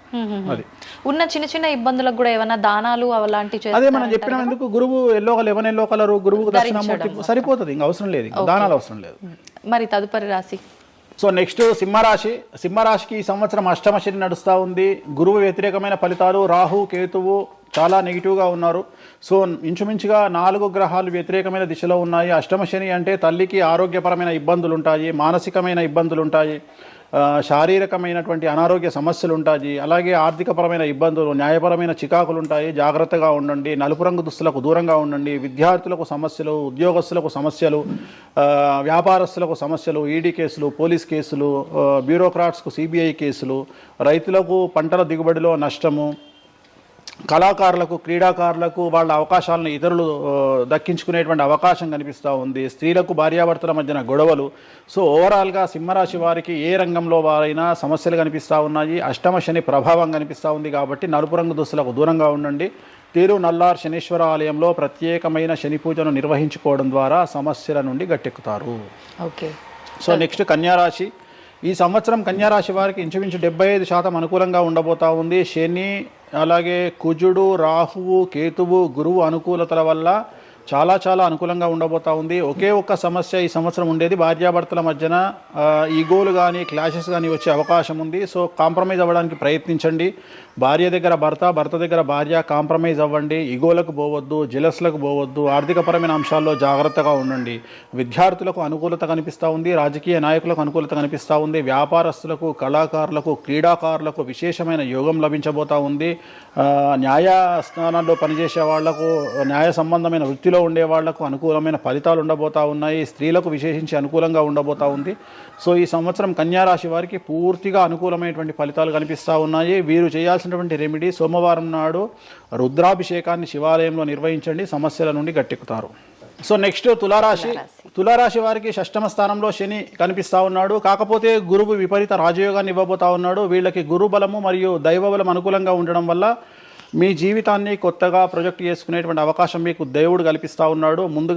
ముందుకు వెళ్ళే ప్రయత్నం చేయండి. చాలా కొత్తగా మిమ్మల్ని మీరు ఆవిష్కరించుకునే ప్రయత్నం చేయండి. మిమ్మల్ని మీరు కొత్తగా సమాజానికి చూపించుకోండి. దానివల్ల మీ ఆలోచనలు మార్చుకోండి. చాలా గొప్పగా థింక్ చేయండి. గొప్పగా కలలు కనండి. వాటిని సాకారం చేసుకోండి. గురువు అనుకూలంగా ఉన్నాడు. కాకపోతే కుటుంబంలో పెను సంచలనం జరిగే అవకాశం కనిపిస్తూ ఉంది. 6వ స్థానము భాగ్యానికి మరియు శత్రుత్వానికి కారకుడు కాబట్టి శని వల్ల సంచలనం జరిగే అవకాశం ఉంది. విద్యార్థులు, ఉద్యోగస్తులు, వ్యాపారస్తులు, కళాకారులు, క్రీడాకారులు, రైతులు, అలాగే రాజకీయ నాయకులు ఎవరైనా సరే వాళ్ళ జీవితంలో ఏదో ఒక పెను సంచలనం జరిగే అవకాశం కనిపిస్తూ ఉంది. నలుపు రంగు దుస్తులకు దూరంగా ఉండండి. తిరునల్లార్ శనీశ్వర ఆలయంలో ప్రత్యేకమైన శని పూజ నిర్వహించడం ద్వారా సమస్యల నుండి బయటపడతారు. నెక్స్ట్ వృశ్చిక రాశి. వృశ్చిక రాశి వారికి అర్ధాష్టమ శని వెళ్ళిపోయింది. శని, గురువులు అనుకూలంగా ఉన్నారు. రాహు, కేతువులు అనుకూలంగా ఉన్నారు. కళాకారులు, క్రీడాకారులు, ఉద్యోగస్తులు, విద్యార్థులు, వ్యాపారస్తులు, రైతులు, రాజకీయ నాయకులు, స్త్రీలు, అన్ని రంగాల వారికి పూర్తిగా 100కి 100% అనుకూలంగా ఉన్నటువంటి రాశి వృశ్చిక రాశి. పూర్తి స్థాయిలో విశాఖ 4, అనురాధ 1, 2, 3, 4, జ్యేష్ఠ 1, 2, 3, 4, 9 పాదాల వారికి విశేషించి రాజయోగంగా భావించాల్సి ఉంటుంది. మే వరకు విపరీత రాజయోగం కనిపిస్తూ ఉంది. మే తదుపరి కూడా అనుకూలమైన ఫలితాలను పొందుతారు. కాబట్టి వీరికి ఎటువంటి రెమెడీసు, ఎటువంటి పూజలు అవసరం లేదు. చాలా గొప్పగా కళలు కనండి, మీకున్నటువంటి కళలను సాకారం చేసుకోండి, మీకు ఎటువంటి రెమెడీస్ కూడా అవసరం లేదు.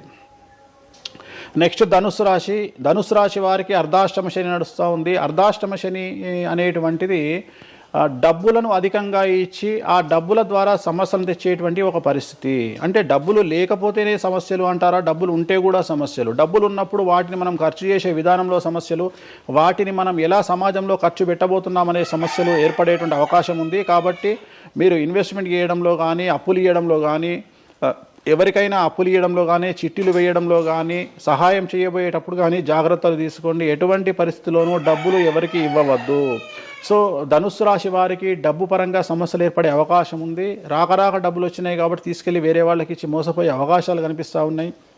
ఈ ఒక్క విషయంలో ధనుసు రాశి వాళ్ళు జాగ్రత్తలు తీసుకుంటే విద్యార్థులకు, ఉద్యోగస్తులకు, కళాకారులకు, క్రీడాకారులకు, రాజకీయ నాయకులకు, స్త్రీలకు, వ్యాపారస్తులకు, రైతులకు, అన్ని రంగాల వారికి ఈ సంవత్సరం అనుకూలంగా ఉంటుంది.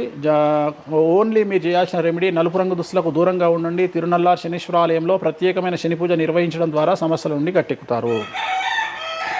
నెక్స్ట్ మకర రాశి. మకర రాశి వారికి ఈ సంవత్సరం చాలా అనుకూలంగా ఉంది. ఈ సంవత్సరం అండర్లైన్ చేయాల్సిన విషయం ఏమిటంటే మకర రాశి వారికి భార్యాభర్తల మధ్యన గ్యాప్ ఏర్పడేటువంటి అవకాశం ఉంది. గొడవలు వచ్చే అవకాశం ఉంది. ఈగోస్ వల్ల కానీ వేటి వల్ల అయినా సమస్యలు వచ్చే అవకాశం ఉంది. అది కాకుండా విద్యార్థులకు అనుకూలతలు ఉంటాయి, ఉద్యోగస్తులకు అనుకూలతలు ఉంటాయి, రైతులకు 2 పంటల దిగుబడి రాబడి ఉంటుంది. అలాగే రాజకీయ నాయకులకు సమాజంలో మంచి పేరు ప్రఖ్యాతులతో పాటు పదవులు సిద్ధిస్తాయి.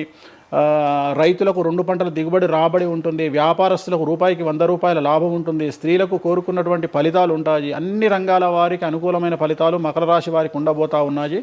వీరు సోమవారం నాడు శివాలయంలో రుద్రాభిషేకం నిర్వహించుకున్నట్లయితే సమస్యల నుండి గట్టెక్కుతారు. సో నెక్స్ట్ కుంభరాశి. కుంభరాశి వారికి ఏలినాడు శని చివరి అంకంలో ఉంది. చాలా సమస్యలు కనిపించబోతా ఉన్నాయి. కుటుంబంలో ఎవరిని తీసుకున్నా విద్యార్థులు, ఉద్యోగస్తులు, వ్యాపారస్తులు, కళాకారులు, క్రీడాకారులు, రాజకీయ నాయకులు, స్త్రీలు, ఉద్యోగస్తులు, బ్యూరోక్రాట్లు అందరికీ సమస్యలు ఉన్నాయి. వాహన ప్రమాదాలు, పోలీస్ కేసులు, కోర్టు కేసులు, ఆరోగ్యపరమైన ఇబ్బందులు, మానసికమైన ఇబ్బందులు, స్త్రీలకైతే థైరాయిడ్ సమస్యలు, పీసీఓడి సమస్యలు, గర్భసంచికి సంబంధించిన సమస్యలు, మానసికమైన ఇబ్బందులు బాధించే అవకాశం కనిపిస్తూ ఉంది. జాగ్రత్తగా ఉండండి. నలుపు రంగు దుస్తులకు దూరంగా ఉండండి. శనివార నియమాన్ని పాటించండి. సప్త శనివార వ్రతాన్ని పాటించండి. సప్త శనివార వ్రతం అంటే శనివారం నాడు శ్రీ వెంకటేశ్వర స్వామి వారికి సంబంధించినటువంటి వ్రతము. ఇది పుస్తకం మీకు మార్కెట్లో దొరుకుతుంది. తీసుకొచ్చుకొని 7 వారాల పాటు 7 శనివారాల పాటు చేయండి. సమస్యల నుండి గట్టెక్కుతారు. ఇక చివరిది, లాస్ట్ది అనేటువంటిది మీనరాశి. మీనరాశి వారికి ఈ సంవత్సరం జన్మశని నడుస్తూ ఉంది. జన్మశని చాలా డేంజరస్గా ఉండబోతూ ఉంది.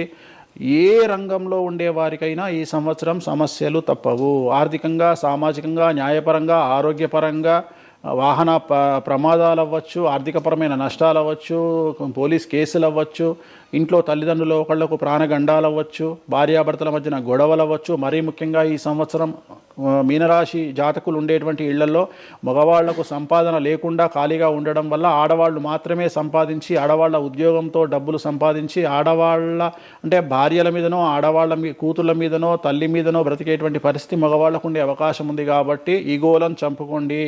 సో ఆడవారి మీద బ్రతకడానికి సిద్ధపడండి, కష్టపడండి, మానసికంగా సంసిద్ధులుగా ఉండండి. అంటే అలాంటి ఒక కండిషన్ ఈ సంవత్సరం ఉండబోతా ఉంది. ఒక్క సంవత్సరాన్ని కనుక మీరు దాటగలిగితే మీ జీవితంలో మంచి మంచి మంచి పొజిషన్లకు వెళ్తారు. సో నలుపు రంగు దుస్తులకు దూరంగా ఉండండి. రాత్రిపూట ప్రయాణాలు చేయకండి. వాహన ప్రమాదాలు జరిగే అవకాశం కనిపిస్తూ ఉంది. జన సమూహం ఉన్నటువంటి ప్రాంతాలకు వెళ్ళకండి. సో జాగ్రత్తలు తీసుకోండి. నలుపు రంగు దుస్తులకు దూరంగా ఉండండి. తిరునల్లార్ శనీశ్వర ఆలయంలో ప్రత్యేకమైన శని పూజ నిర్వహించడం ద్వారా సమస్యల నుండి బయటపడతారు. ఇప్పుడు ఈ రాశి ఫలాల్ని ఈ మధ్యకాలంలో చాలా మంది ఫాలో అవుతున్నారండి. ఇది అక్షరం అంటే పేరులో మొదటి అక్షరాన్ని బట్టి ఫాలో అవ్వాలా, లేదంటే డేట్ ఆఫ్ బర్త్ బట్టి వచ్చే రాశిని ఫాలో అవ్వాలా? ఇది పేరులో దాని సంబంధం లేదు. డేట్ ఆఫ్ బర్త్ ప్రకారం చూసుకోవాలి. రెండోది ఇది గోచారం. గ్రహచారం వేరు, గోచారం వేరు. ఇది జస్ట్ గోచారం ప్రకారం ఎలాగైతే మనము సౌరమానం ప్రకారము మనం చూసుకుంటామో అలా ఇది ఓన్లీ చాంద్రమానం ప్రకారము మీ నక్షత్రం ప్రకారం చూసుకోవాల్సిందే. మళ్ళీ వ్యక్తిగతమైన జాతకం వేరు. అంటే ఒక 3-4 రాశులు మినహాయించి అన్ని రాశుల వారికి కొంచెం ఇబ్బందికర పరిస్థితులే ఉన్నాయి. దానికి మీరు చెప్పిన రెమెడీస్ చేసుకుంటే సరిపోతుంది. ధన్యవాదాలండి, చాలా చక్కగా వివరించారు. ఓం నమో వెంకటేశాయ.